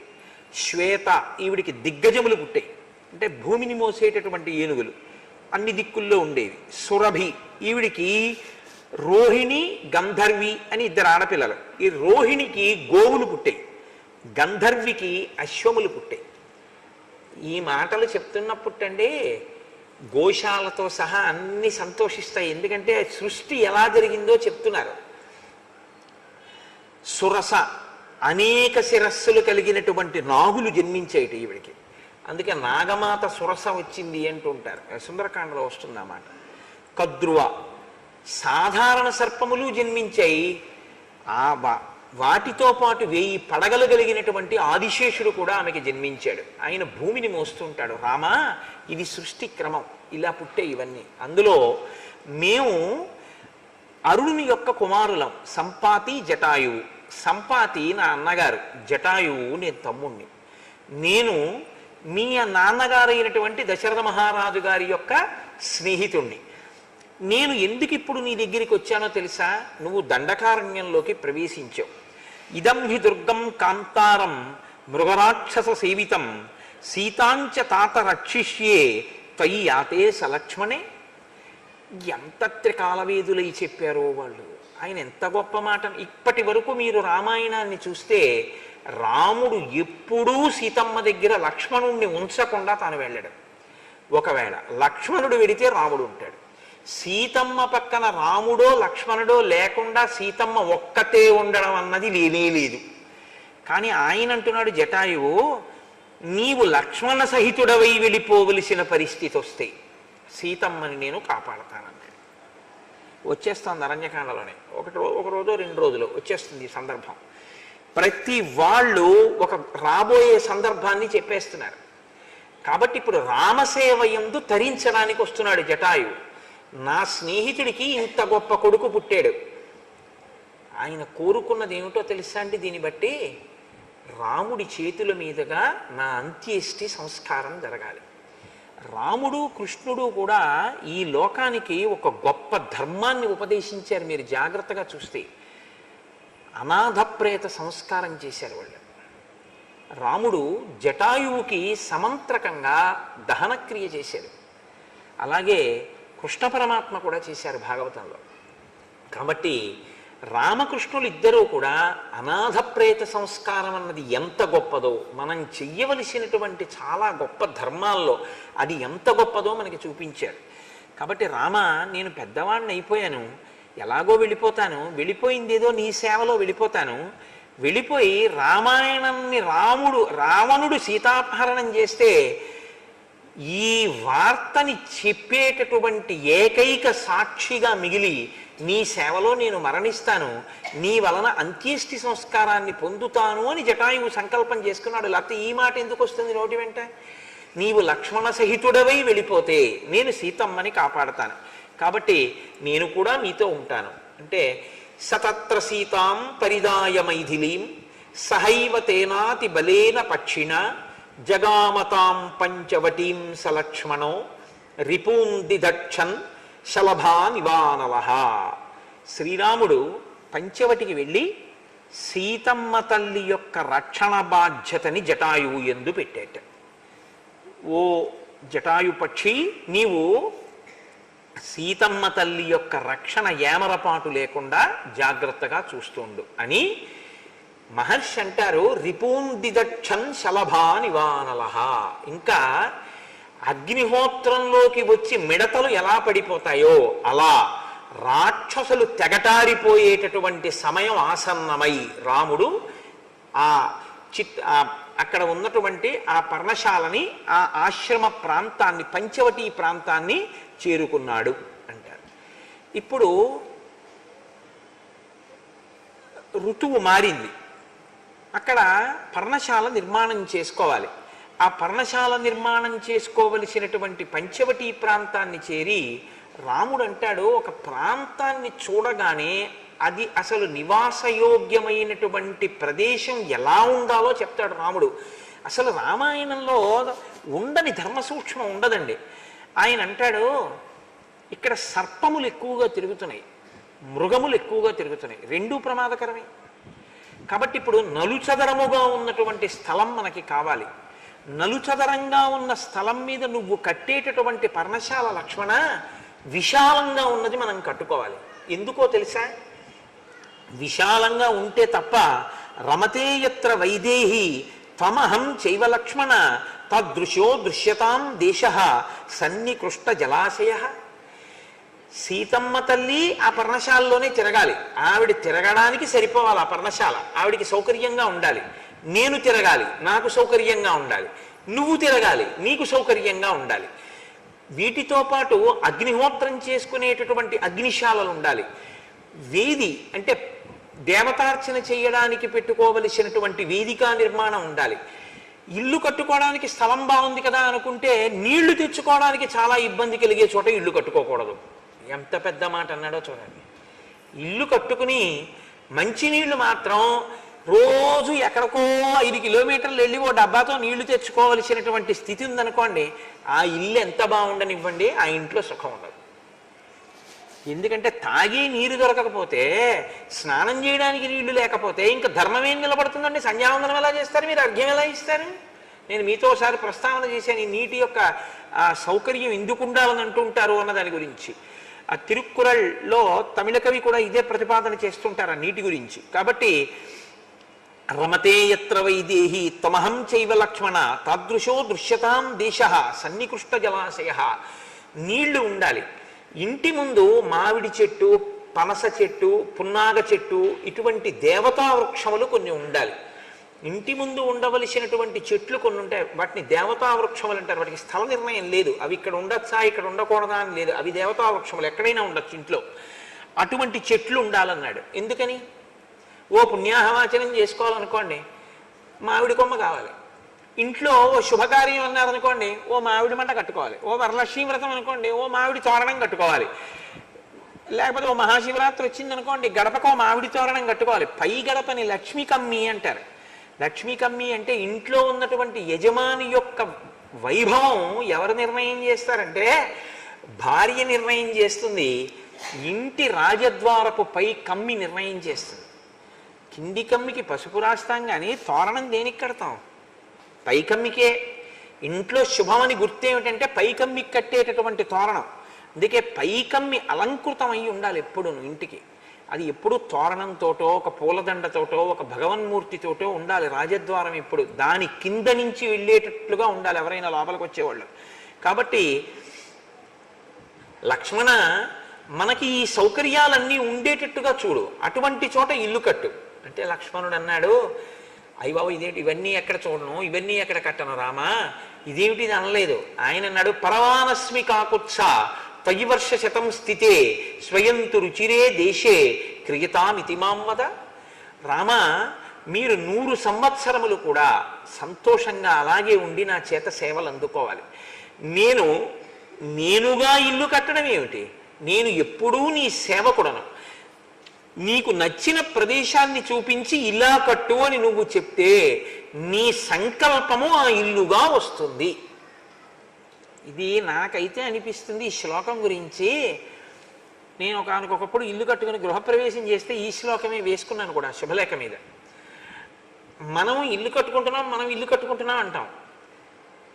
ఈశ్వర, నువ్వు నాకు ఈ స్థలాన్ని చూపించి ఒక ఇల్లు అనేటటువంటిది ఇక్కడ కట్టించి సంకల్పంలో స్వగృహే అని చెప్పుకునేటటువంటి అదృష్టాన్ని నాకు కల్పిస్తున్నావు. కానీ ఈ స్థలము, ఈ ఇల్లు నీవైనవి సేవకుడనైన నా చేత కట్టించి వీడు కట్టాడన్న కీర్తిని నాకు ఇప్పిస్తున్నావు. ఇది ఎంత గొప్ప మాట చూడండి. నిజంగా లక్ష్మణుడి యొక్క భక్తి మీకు అక్కడ కనపడుతుంది. అందుకనే ఆయన లక్ష్మణుడు అయ్యాడు. అంటే ఇలా కట్టు గదులు, ఇలా కట్టు పర్ణశాల. వెంటనే ఆయన ఆ గుణపం పట్టుకుని అదంతా గోతులు తీశాడు, వెదురు బొంగులు తీసుకొచ్చాడు, వెదురు బొంగులన్నీ నాటాడు, వెదురు బొంగులు అడ్డంగా కట్టాడు, తాళ్లతో బిగించాడు, దాని మీద పర్ణములు, జమ్మి ఆకులు, ఇలా చల్లగా ఉండేటటువంటి ఆకులన్నీ పెట్టాడు. దాని మీద పెద్ద ఆకులు వేశాడు. గోడలు మట్టితో మెత్తాడు. మట్టితో మెత్తినటువంటి గోడలతోటి చల్లగా ఉండేటట్టుగా ఇల్లు కట్టాడు. ఎందుకంటే భూమిని కాల్చి కట్టుకోవడం అన్నది మనకి సనాతన ధర్మంలో లేదు. భూమిని కాల్చకూడదు. భూమిని కాల్చి ఇటక తయారు చేసి కట్టమని శాస్త్రంలో లేదు. అలా కట్టుకోకూడదు, భూమి పట్ల దోషం అవుతుంది. అందుకే పూర్వం ఇళ్ళన్నీ మట్టితో అలుక్కోవడం, దాని మీద పేడతో అలుక్కోవడం, చక్కగా ముగ్గులు పెట్టుకోవడం అలా ఉండేవి పూర్వం. ఇప్పుడు అసలు చూద్దామన్నా ఎక్కడా కనపట్టలేదు. అంతవరకు ఎందుకు, తపస్సు చేసేవాళ్ళు కూడా అలాంటి ఇళ్లలో ఉండట్లేదు ఇప్పుడు. అటువంటి పర్ణశాల మీకు తపస్సు చేసేవాళ్ళు కూడా ఉంటున్నారా అంటే తపస్సు చేసేవాళ్ళు అలా ఉండేటటువంటి ప్రదేశాలు కూడా కనపడడం తక్కువ. శృంగేరిలో ఒకప్పుడు మహానుభావులు తపస్సు చేయడం కోసమని తుంగానదిని దాటి అవతల వైపుకి వెళ్ళిపోయి అటువంటి పర్ణశాలలు కట్టుకుని అందులో తపస్సు చేశారు. కంచికామకోటి పీఠాధిపతులు చంద్రశేఖరేంద్ర సరస్వతి స్వామి ఎప్పుడు ఎక్కడ ఉన్నా ఇలాగే తాటాకులతోటే ఒక ఆచ్ఛాదన వేయించుకుని మట్టితో ఉన్న ప్రదేశంలోనే ఆయన ఉండి తపస్సు చేసేవారు, మౌనంలో ఉండి.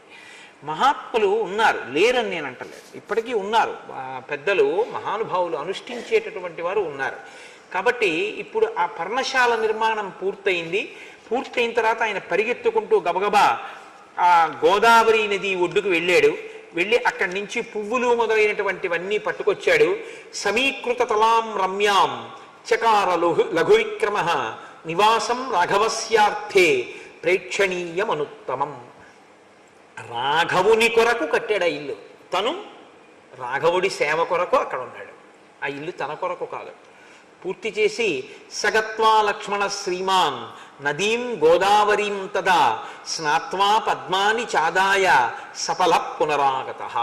గోదావరిలో స్నానం చేసి పువ్వులు మొదలైనవన్నీ పట్టుకొచ్చి వాస్తు పూజ చేస్తాడు. మొన్న నన్నాడుగా, ఎవరైతే చిరకాలము ఉండాలనుకుంటున్నారో, ఆయురారోగ్యములు కలగాలి అనుకుంటున్నారో అటువంటి వారు వాస్తు పూజ చెయ్యకుండా గృహప్రవేశం చెయ్యకూడదు. కాబట్టి వాస్తు పూజ చేస్తాను ఏంటి, అలా చేస్తే చిరజీవిన అన్నాడు కదా అయోధ్యకాండలో, చాలా కాలం బ్రతికుంటారు ఆ ఇంట్లోకి వెళ్ళిన వాళ్ళని. కాబట్టి తత పుష్పబలిం కృత్వా శాంతించ యథావిధి దర్శయామాస రామాయ తదాశ్రమ పదం కృతం. అక్కడ రాముడు ఆ లక్ష్మణుడు తీసుకొచ్చినటువంటి గోదావరి జలాలతోటి పుష్పాలతోటి ఫలాలతోటి శాంతి కార్యాన్ని పూర్తి చేసి వాస్తు పూజ పూర్తి చేసి చక్కగా రాముడు సీతాసహితుడై ఆ పర్ణశాలలో ప్రవేశించి సంతోషంగా ఉంటూ లోపలికి వెళ్ళగానే లక్ష్మణుణ్ణి పిలిచి ఒక మాట అన్నాడు. భావజ్ఞేన కృతజ్ఞేన ధర్మజ్ఞేన చ లక్ష్మణ త్వయా పుత్రేణ ధర్మాత్మా న సంవృత్త పితామమ. లక్ష్మణ, నాకు తండ్రి మరణించలేదో, నీ రూపంలో నాకు తండ్రి ఉన్నాడు. తండ్రి కొడుకు గురించి ఆలోచించేది ఎప్పుడు ఎలా ఉంటుందంటే, నా కొడుక్కో ఇల్లు ఉండాలి, నా కొడుకు వృద్ధిలోకి రావాలి, నా కొడుకు ఒక మంచి అనురూపయ్యి అనువర్తించేటటువంటి ఒక భార్య ఉండాలి, నా కొడుకు వృద్ధిలోకి రావాలి, వాడి ద్రవ్యం వాడు బాగా ఉంచుకోవాలి, నేను వాడికి ఇంకా ఏమి ఇవ్వగలను, నేను వాడికి ఏం ఉపకారం చేయగలను. తండ్రి ఆలోచన అలా ఉంటుంది. కొడుక్కి ఏవి కల్పించగలను సుఖస్థానములను చూస్తూ ఉంటాడు. నేను నీకేం చేశాను పెద్ద కొడుకుని? అన్నగారు తండ్రి లేకపోతే అన్నగారు, అన్నగారే తండ్రి. నేనేం చేశాను లక్ష్మణ నీకు? నేను చేసింది ఏమీ లేదు. నువ్వో 14 ఏళ్ళు వదిన కట్టుకోవడానికి కావలసినటువంటి బట్టలు నగలు కూడా కావిళ్లలో వేసుకుని మోసుకురావడమే కాకుండా, నేను ఇలా ఇల్లుంటే బాగుంటుంది అంటే నువ్వు ఒక్కడవే ఇంత గొప్ప పర్ణశాల నిర్మించావు. కాబట్టి భావజ్ఞేన, నేను ఒక్క మాట చెప్తే నా భావం ఎరిగి చేస్తావు. ఇది ఇలా ఇలా ఉండాలి, ఇలా ఉండాలి, రేపు ఇలా క్రతువు జరగాలి అంటే మా గోపాలకృష్ణ గారు తెల్లవారేటప్పటికి అలా చేసేస్తారు అయ్యప్ప స్వాముల్లో. భావజ్ఞేన, భావం ఎరిగి చేయడం. కృతజ్ఞేన, కార్యం తెలిసి చేయడం. మీరు ఇది బాగా పట్టుకోవాలి. భావం తెలిసి చేయడం వేరు, కార్యం తెలిసి చేయడం వేరు. కార్యం తెలిసి చేయడం, భావం తెలిసి చేయడం అన్న మాటలు రెండింటికి అర్థం ఏమిటో తెలుసా అండి? మాకు ఒక ఆఫీసర్ గారు ఉండేవారు, ఆయన చమత్కారమైన మాట అనేవాడు, you break the rule and justify it అనేవాడు. Don't say you have committed this wrong because you have to follow the rule. If necessary you break the rule and justify it, I'm here to ratify it అనేవాడు. ఎంత పెద్ద మాట అనిపించేది నాకు. రామాయణ హృదయం అది. Rule అలా ఉంది కదండి, అందుకని నేనేం చేయలేకపోయాను, ఇలాగే చేశానని చెప్పకు. సంస్థకి లాభం కల్పించడం కోసం రూల్ని బద్దలగొట్టి అవసరమైతే నువ్వు ఆ నియమాన్ని అతిక్రమించి సంస్థకి నువ్వు ఉపకారం చేయి, నువ్వు చేసిన పనిని ఆమోదించాను అని రాయడానికి నేనున్నాననేవాడు. భావజ్ఞేన కృతజ్ఞేన, నా భావం తెలిసి చేయడం. నేను ఇక్కడ పెట్టండి అన్నాను అనుకోండి, ఏదో ఇక్కడ పెడితే గురువుగారు ఇలా అన్నారు కానీ ఇక్కడ పెడితే ఇబ్బంది వస్తుంది, కాబట్టి గురువుగారు ఇక్కడ పెట్టడం కన్నా ఇక్కడ పెడితే బాగుంటుందేమో, ఇలా పెడదామా గురువుగారు, మీరు ఆలోచించండి అని గురువుగారు నొచ్చుకోకుండా అందంగా అడగగలిగినటువంటి ప్రజ్ఞ. ధర్మ భావజ్ఞేన కృతజ్ఞేన ధర్మజ్ఞేన.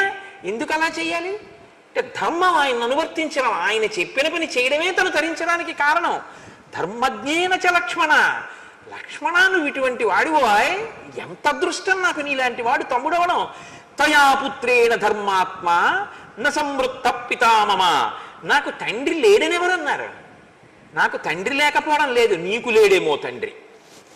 నేను నీకు అలా ఏమీ చేసి పెట్టట్లేదేమో, కానీ తండ్రి ఉంటే కొడుక్కి ఎలా చేస్తాడో అలా నువ్వు నాకు చేస్తున్నావు లక్ష్మణ.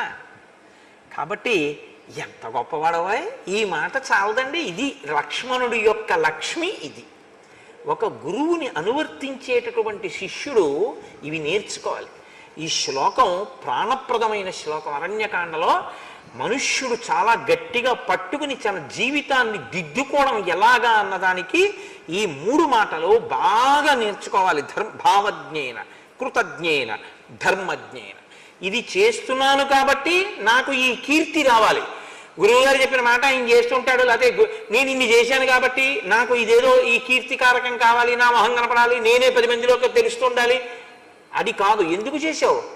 గురువుగారు చెప్పారు కాబట్టి చెయ్యకుండా ఉండలేక చేసావు. అది నీ ధర్మం కాబట్టి. కాఫీ ఎందుకు తాగావు? తాగకుండా ఉండలేక తాగావు. పేపర్ ఎందుకు చదివావు?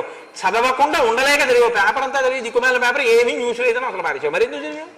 అంటే చదవకుండా ఉండలేక చదివావు.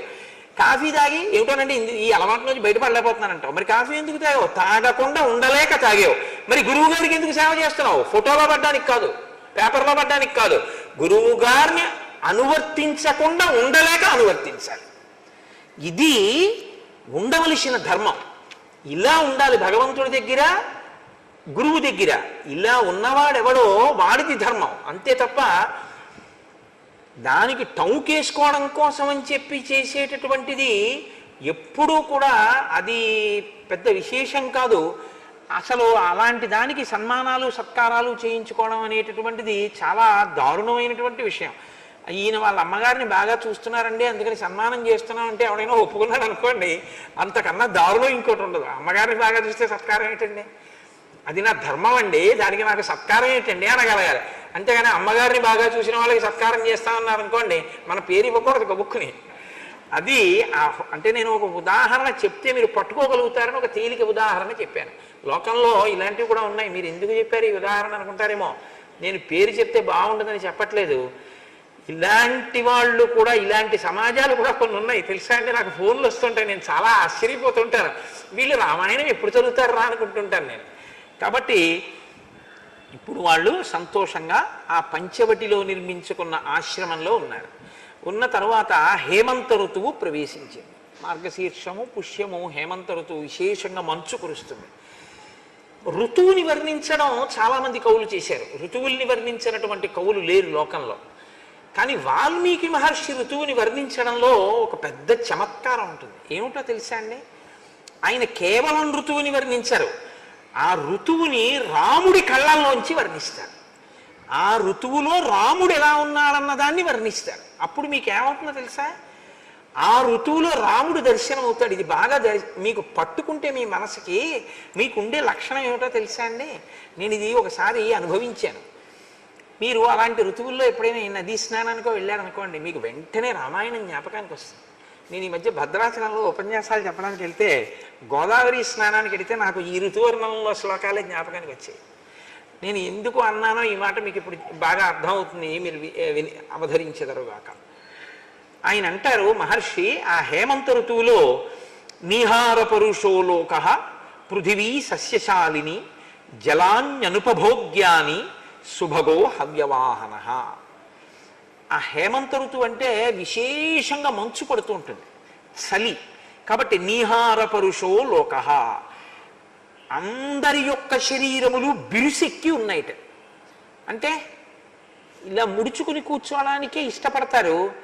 ఎవరి ఒళ్ళు పట్టేసిందండి చలిగాలికి అంటారు. మీరు చూడండి, ఒళ్ళు పట్టేసింది అంటారు. ఒళ్ళు పట్టేయడం ఏంటి అంటే ఎక్కడివక్కడ పట్టుకుంటే అనమాట, బిర్ర బిగుస్తుంది శరీరం చలిగాలికి. కాబట్టి నీహార పరుషో లోక. పృథివీ సస్యశాలిని, భూమి మంచి పంట పండి ఉంటుంది ఆ సమయంలో.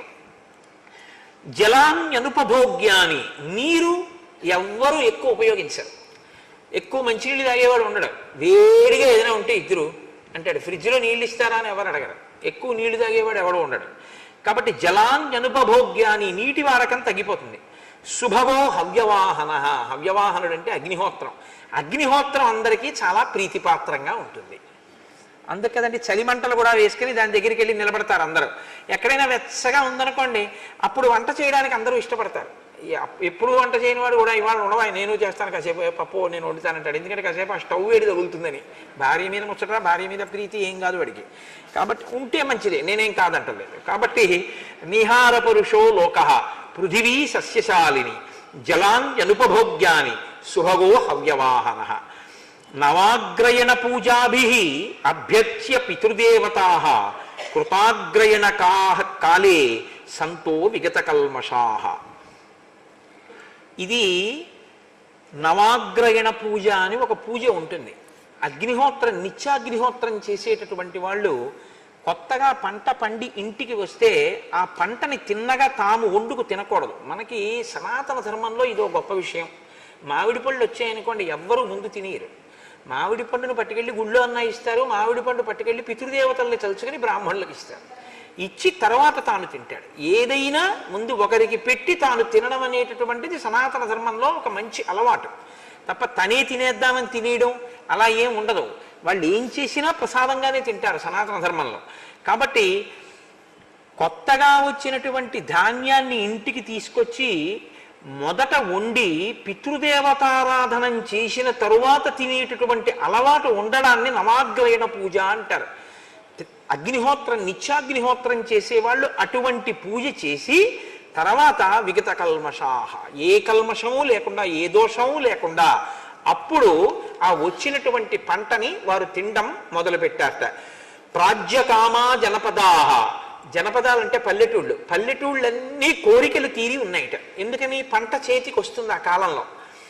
ఆ గడ్డంతా తీసుకొచ్చి చక్క పెద్ద పెద్ద మీట్లు వేస్తారు. పశువులు సంతోషంగా అవన్నీ తింటూ ఉంటాయి. పెద్ద పెద్ద ఈ జనుము పచ్చి జనపకట్ట దొరుకుతుంది. ఆ జనపకట్టలు తెచ్చి గడ్డివాము లోపల పెట్టి ఆ చేతులతో పట్టుకుని పిల్లలతో గట్టిగా లాగండి అంటారు. ఆ జనపకట్ట ఊడొస్తుంది. వస్తే ఆ జనపకట్ట ఆవులకి దూడలకి వేస్తే అది ఎంతో ప్రీతిగా పచ్చతనం ఉన్నటువంటి జనపకట్ట తింటుంది. అసలు ఈ తరంలో ఉన్న పిల్లలు చాలామంది అసలు గడ్డివాము లోపల ఉండే జనపకట్టని లాగడం అన్న ప్రక్రియ చూసి ఉండరేమో అని నేను అనుకుంటున్నాను. నువ్వు ఎప్పుడైనా చూసావమ్మా? అసలు అది ఇప్పుడున్న పిల్లలకు అసలు తెలియదు అనుకుంటున్నాను. ఆ జనపకట్ట పైకి లాగుతున్నప్పుడు గడ్డివాములోంచి అక్కడే ఉన్న ఆవులు దూడలోకి పొందేటటువంటి సంతోషం, ఆ జనపకట్ట లాగిన తర్వాత చేత్తో పట్టుకుంటే అవి పలుపు బాగా కుత్తుకకి బిగుసుకునేటట్టుగా ఇలా దగ్గరికి వచ్చి మోరలెత్తి తొందరపడిపోయి ఎప్పుడు పెడతామని చూసే ఆ చూపు పసుపచ్చ పూలతో ఉంటుంది ఆ జనపకట్ట. దాన్ని తీసుకెళ్ళి ఆ నూగు ఒంటికి తగిలితే దురద పెడుతుంది కూడా. అది తీసుకెళ్ళి ఆ గడ్డి మీద వేస్తే సంతోషంగా ఆవు ఆ పుల్లల్ని ఇలా విరిగేటట్టుగా నోట్లోకి నవ్వులతో తింటుంటే, ఆ నోటి వెంట నురగలు కారుతుంటే అది ఎంత సంతోషంగా చూస్తుందో ఆ జనపకట్ట వేసిన వాళ్ళ వంక. కాబట్టి ప్రాజ్యకామా జనపదాహ, పల్లెటూళ్ళు అంటే ఉట్టి ఊళ్ళని కాదు. ఊరు అంటే శం చతుష్పదే శం ద్విపదే అని సనాతన ధర్మం. ఎప్పుడూ మనుషులు బాగుండాలని కోరుకోరు, 4 కాళ్ళున్నవి కూడా సంతోషంగా ఉండాలి. కాబట్టి ఆవులు, దూడలు, పశువులు, మనుష్యులు అందరూ సంతోషంగా ఉన్నారట. ఇంత పచ్చిగడ్డి ఈ జనపకట్టలు ఇవన్నీ బాగా దొరుకుతాయేమో, ఆవులు ఇవన్నీ తిని బాగా పాలిస్తున్నాయిట. సంపన్న తరగోరసాహ, ఆవుల పాలు సమృద్ధిగా దొరుకుతున్నాయిట. ఆవుల పాలు సమృద్ధిగా దొరికితే ఏమవుతుంది అంటే, నాతో ఒక వేదం చెప్పే గురువుగారు ఒక ఆయన, ఒక మహానుభావుడు, ఆయన చాలా బాగా నేర్పారు శిష్యుడికి వేదం. ఆయన ఒకసారి నాతో అన్నారు, వీడికి ఇంత కష్టపడి ఎందుకు నేర్పానో తెలుసా కోటేశ్వరారి వేదం? వీడిని సైకిల్ మీద కూర్చోబెట్టుకుని నేను ఆయాసపడుతున్నప్పుడు నా ఊపిరి వాడికి తగిలేటట్టుగా తీసుకెళ్ళి పచ్చి గంగ ముట్టుకోకుండా వీడికి సూర్య నమస్కారాలు నేర్పాను. ఎవరో కాదు, మొన్న ఇక్కడ పూజలు చేయించిన సుబ్రహ్మణ్య శర్మ గారికి వారి గురువు గారు కృష్ణావధానులు గారు నేర్పారు. ఎందుకు నేర్పానో తెలుసా వీడికి ఇవన్నీ? ఓసారి ఓ పల్లెటూరు వెళ్ళాం వీడి చిన్నతనంలో పూజ చేయించడానికి. వాళ్ళు, అయ్యా మీరు విడిదిలో భోజనంలో వేసుకోండి అని ఇంత ఆవునేతి సీసా పట్టుకొచ్చి ఇచ్చారు. వీడన్నాడు చిన్నతనంలో, గురువుగారు ఇంత ఆవు నెయ్యి దొరికితే హోమం చేయడానికి బాగుంటుంది కదండి అన్నాడు. వీడికి ఇటువంటి బుద్ధి ఉందని మంత్రభాగం నేర్పానండి అన్నాడు. ఎంత గొప్ప మాట చూడండి. నిజంగా ఒక శిష్యుడికి నేర్పడానికి ఆయన తీసుకున్న ప్రమాణానికి నేను ఎంత సంతోషించానో నిజంగా. కాబట్టి సంపన్నతరగోరసాహ, ఆ ఆవులు సమృద్ధిగా పాలు పెరుగు అన్నీ దొరుకుతున్నాయి. ఆవుల వలన పాలు దొరికితే అన్ని దొరికినట్టే. విచరంతి మహీపాల యాత్రాస్థా విజిగీషవ, జైత్రయాత్ర చెయ్యడం కోసం రాజులందరూ కూడా ఆ ఋతువు చాలా అనుకూలంగా ఉంటుంది అని బయలుదేరుతున్నారు. ప్రకృత్యా హిమకోశాఢ్యో దూర సూర్యస్య సాంప్రతం యథార్థనామా సువ్యక్తం హిమవాన్ హిమవాంగిరి. సూర్యుడు బాగా దూరంగా జరిగి ఉంటాడు కాబట్టి హేమంత ఋతువులో హిమాలయ పర్వతములు కరిగి చుక్క నీటిని విడిచిపెట్టడం కూడా మానేసి గట్టిగా గడ్డకట్టేట. ఇప్పుడు వాటికి హిమాలయములు అన్న పేరు సార్థకమైందిట ఆ ఋతువు వల్ల.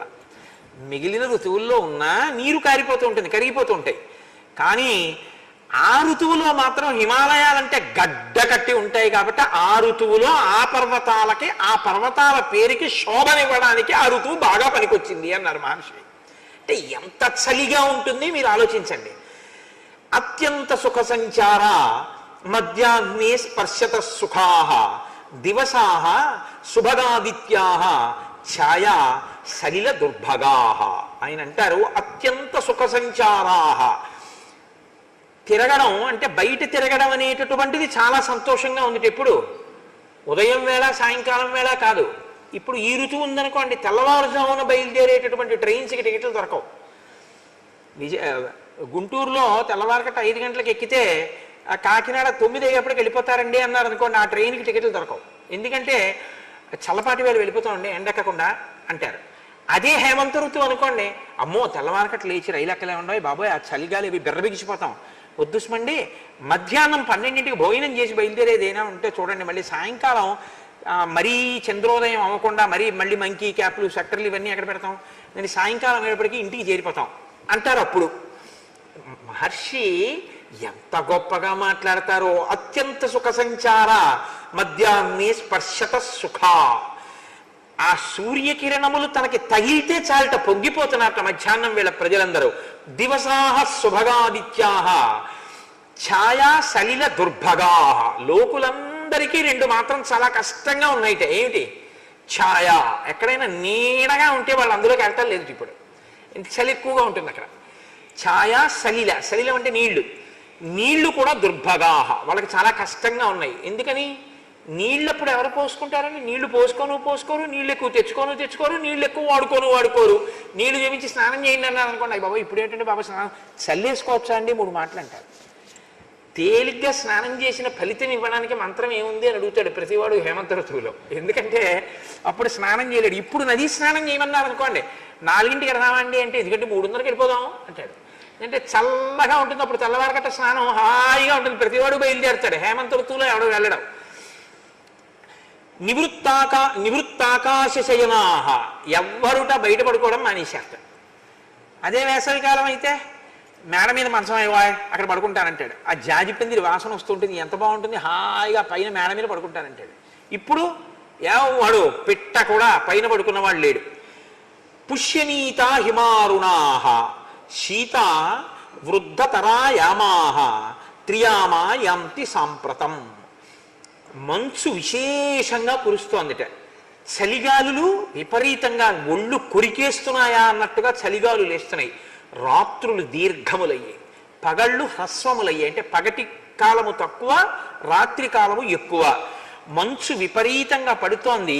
వన్యప్రాణులు అంటే అరణ్యంలో ఉండేటటువంటి ప్రాణులు కూడా ఆ చలి దెబ్బ తట్టుకోలేక గుహల్లోంచి బయటికి రావట్లేదుట.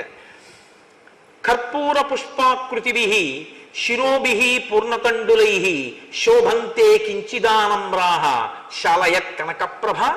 బయటికి వచ్చి పంటల వంక చూస్తేట తలబరువు అంటారు చూసారా, అలా పచ్చటి కంకులు బాగా ధాన్యం పట్టి బరువెక్కిపోతే మొయ్యలేక వరి మొక్కలు ఇలా వంగిపోయి కంకులతో ఉన్నాయిట. ఖర్జూర పుష్పాలు ఏ రంగులో ఉంటాయో అలా పచ్చబంగారమా అన్నట్టుగా పొలాలన్నీ పసుపు రంగులోకి మారిపోయాట. సస్యకేదారాల అని ఆకుపచ్చగా ఉన్న పొలాలు పంట పండిన తర్వాత పసుపచ్చగా అయిపోతాయి, కంకులతో ఉన్నటువంటి పొలాలు. మా తూర్పుగోదావరిలో ఇక్కడ ఉంటుంది పంటలు, ఎక్కడున్నవాడికి ఆ ప్రాంతాలు జ్ఞాపకానికి వస్తాయి కదండి. అందుకని ఆ పచ్చటి రంగు మారిన పొలాలు ధాన్యలక్ష్మి ఇంటికి వస్తోందని గుర్తు. అవశ్యాయ నిపాతేన కించిత్ ప్రక్లిన్న శాద్వలాహ వనానాం శోభతే భూమి వినిష్ట తరుణాతపాహ. మంచు రాత్రంతా పడడం వల్ల పచ్చిక బయళ్లలో పచ్చగడ్డి యొక్క చివర్ల భాగంలో మంచు బిందు. అప్పుడు షూ వేసుకోకుండా మీరు మార్నింగ్ వాక్కి వెళ్ళే వాళ్ళు ఎప్పుడైనా హేమంత ఋతువులో బూట్లు విప్పేసి పచ్చగడ్డిలో నడిస్తే కాళ్ళన్నీ తడిసిపోయి ఇక్కడ వరకు తడి కొట్టేస్తుంది. అంటే మంచు రాత్రి పడి ఆకుపచ్చటి గడ్డి మీద నీటి బిందువులుగా పేరుకుంటుంది.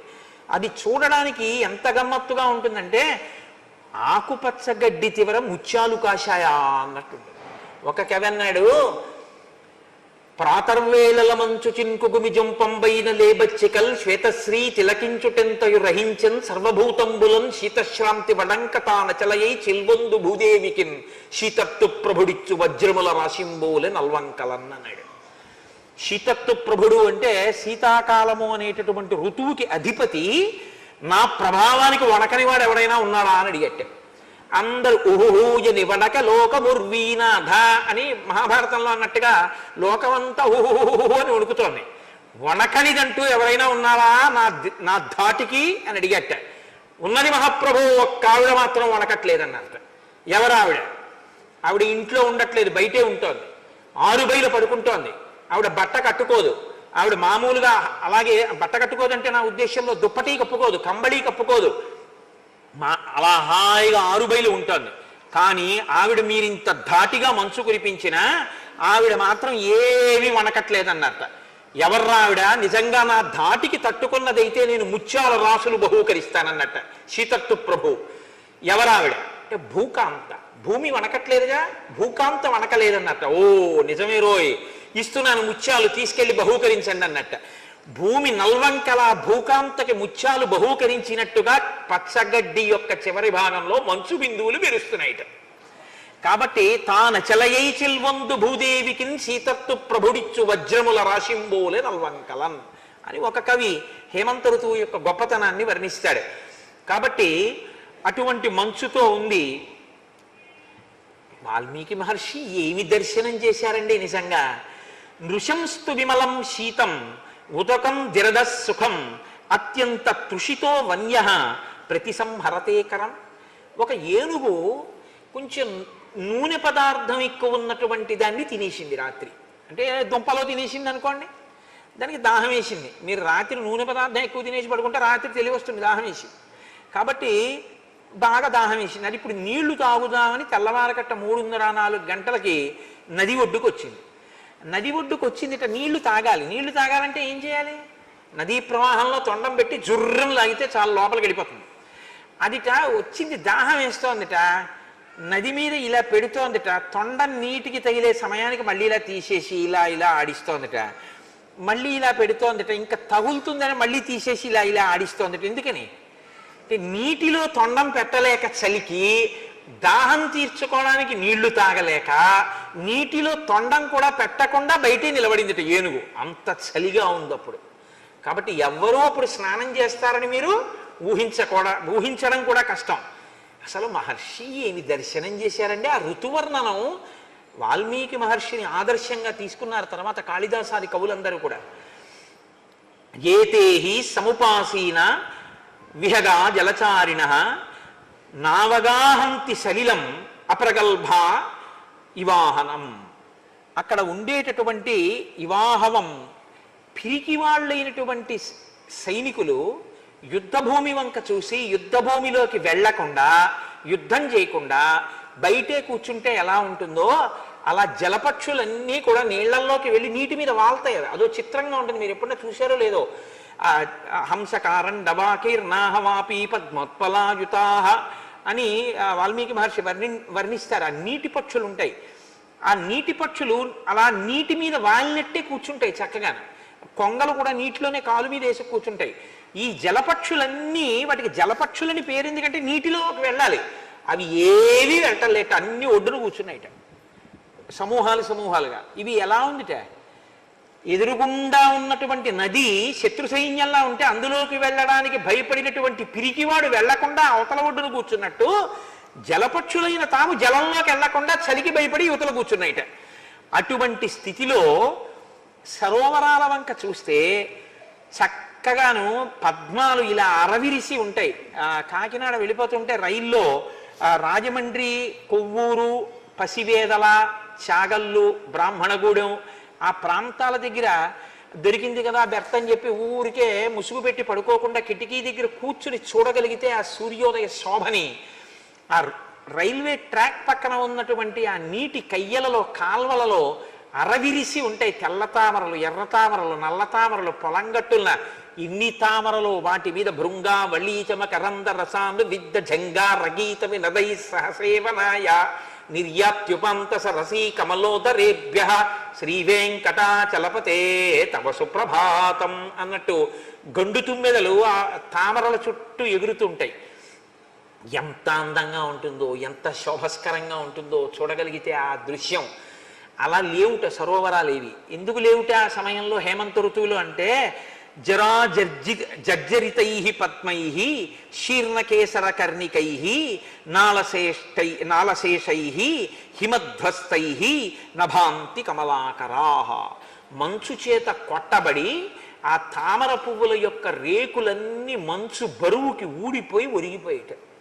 తామర పూళ్ళు శుభ్రంగా మంచు చేత కొట్టబడి అవన్నీ కూడా నశించిపోయినట్టుగా శీర్ణములైపోయి, అంటే జర్జరములైపోయి అవి వంగిపోయి ఉన్నాయిట. కాబట్టి సరోవరాల వంక చూస్తే అందం లేదుట, అరవిరిసినటువంటి పద్మాలు ఎక్కడా లేవు.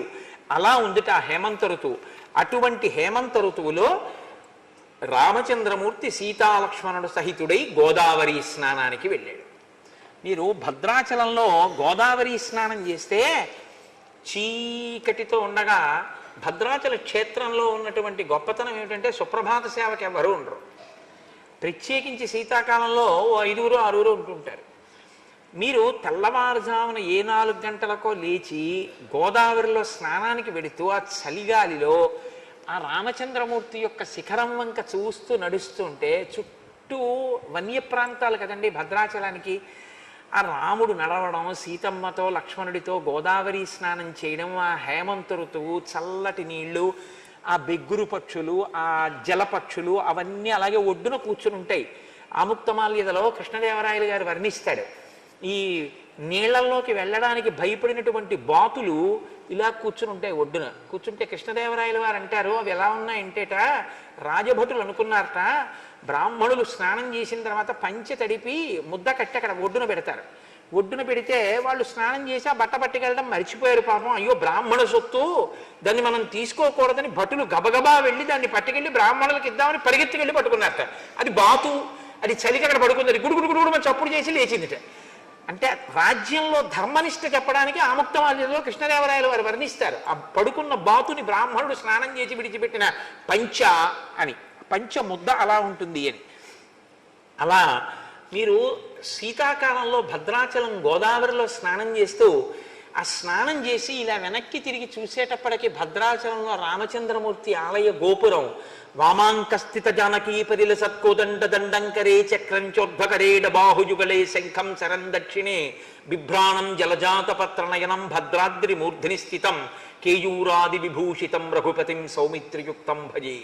ఆ రామచంద్రమూర్తి, ఆ లక్ష్మణుడు ఆ బాణం పట్టుకుని, ఆ ధనస్సు, ఎడమ తొడ మీద కూర్చున్న సీతమ్మ, సీతమ్మ పాదాలు ఇలా కాళ్ళు 2 దగ్గరికి పెట్టి ఆసనం వేసుకు కూర్చున్న రామచంద్రమూర్తి, ఆ లక్ష్మణమూర్తి, ఆ వైభవం, ఆ రామచంద్రమూర్తి ఆలయం, రామాయణం, హేమంత ఋతువు, చలిగాలి, ఈ పక్షులు ఇవన్నీ మీకు జ్ఞాపకం వచ్చి స్నానం చేసి మీరు అలా ఆలయ శిఖరం వంక చూశారనుకోండి, మీ మనసులో రామాయణం మీ ప్రమేయం లేకుండా అలా తిరుగుతూనే ఉంటుంది. మీరు తిరిగి వచ్చి కాటేసుకొచ్చి సంధ్యావందనం చేసుకుంటున్నా, మీకు అలా రామాయణమే మెదులుతుంటుంది. ఎంత గొప్పగా ఉంటుందో భద్రాచల క్షేత్రంలో. అసలు ఈ మార్గశీర్ష పుష్యమాసములు కానీ కార్తీకం శరదృతువుని కానీ భద్రాచల స్నానంలో అనుభవించాలి మీరు ఎప్పుడైనా, ఎంత అందంగా ఉంటుందో. ఈ మధ్యకాలంలో నేను అనుభవించి అక్కడ ఉపన్యాసాలు చెప్పడానికి వెళ్ళి రామాయణం మీద ఎంత ఆనందం అనుభవించాను. అందులో చెప్పింది రామాయణం, ఉన్నది భద్రాచలం. కాబట్టి ఇప్పుడు రాముడు సీతాలక్ష్మణ సహితుడై, లక్ష్మణుడు వస్తున్నాడు అంటే మామూలుగా రాడు, రాముణ్ణి గురువుగా భావిస్తాడు. అందుకని జలపాత్ర పట్టుకుని వచ్చాడు వెనకాతల. సీతారాములు స్నానం చేశారు, లక్ష్మణమూర్తి కూడా స్నానం చేశారు. ఆ స్నానం చేసే ముందు భరతుడు కూడా అవసరం లేకపోయినా అంతఃపురంలో ఉండగలిగినటువంటి వాడైనా అలా ఉండకుండా జటలు కట్టుకుని నారచీరలు కట్టుకుని అన్నయ్య భూషీనం చేసి ఉంటాడు. భరతుడు కూడా ఇదే సమయానికి స్నానం చేయడం కోసమని సరయూ నదికి వెడుతుంటాడు. రాజుగా సంతోషపడగలిగిన వాడు తనంత తానుగా నియమాన్ని విధించుకుని ఎంత కష్టపడుతున్నాడో అని లక్ష్మణుడు అన్నాడు. భర్త దశరథో యస్యాః సాధుశ్చ భరతశ్రుతః కథంను సాంబా కైకేయి తాదృశీ క్రూరశీలిని. దశరథ మహారాజు గారి భార్యే అంత ఉత్తముడైన భరతుడికి తల్లి అయి ఆ కైకేయి అంత క్రూరాలు ఎలా అయిందన్నయ్యా అన్నాడు. అంటే రాముడు వెంటనే అన్నాడు, వద్దు ఆ మాట, కైకమ్మని దూషించినటువంటి మాట అనవసరం లక్ష్మణ. భరతుడి యొక్క గొప్పతనానికి సంబంధించిన మాటలు ఏమైనా ఉంటే చెప్పు, ఇంకా వింటాను అన్నాడు. తెల్లవారుజామున లేవగానే పవిత్రమైనటువంటి ఈశ్వర కార్యంలో మగ్నం అయ్యేటప్పుడు ఏ విరోధం ఉన్నా తల్లిదండ్రుల వరస ఉన్నవాళ్ళు, అన్నావదిల వరస ఉన్నవాళ్ళు, అక్క బావగారు, అత్తగారు మామగారు, గురువులు పెద్దలు, అటువంటి వారిని నింద చేసేటటువంటి మాటలతో ప్రారంభం చేయకూడదు రోజుని. ఇది చాలా దారుణమైనటువంటి స్థితి. అందుకే మనకి లోకంలో ఒక మర్యాద చెప్తారు, నిద్ర లేస్తుంటే నోటి వెంట రావలసిన మొట్టమొదటి ఉచ్చారణ ఏమిటో తెలుసా అండి? ప్రకటనంగా నీ నోటి వెంట ముందు రావలసిన మాట ఇంకొకటి ఉండకూడదు. ఉరే అని కానీ, ఏమేవో కాఫీ ఇచ్చేయి అని కానీ, లేకపోతే నేను వాకింగ్కి వెళ్ళిపోవాలి బూట్లు ఎక్కడున్నాయని కానీ అనకూడదు. మీరు నిద్రమంచం మించి లేవగానే మీ నోటి వెంట రావలసిన మొదటి మాట 3 పర్యాయాలు శ్రీహరి శ్రీహరి శ్రీహరి అన్నాడు. సంప్రదాయంలో ఎందులో ఉండండి మీరు, శ్రీహరి అంటూనే నిద్ర లేవాలి. శ్రీహరి అంటూ నిద్ర లేస్తే ఏమవుతుందో తెలుసా అండి? ఆయన స్థితి కాదు.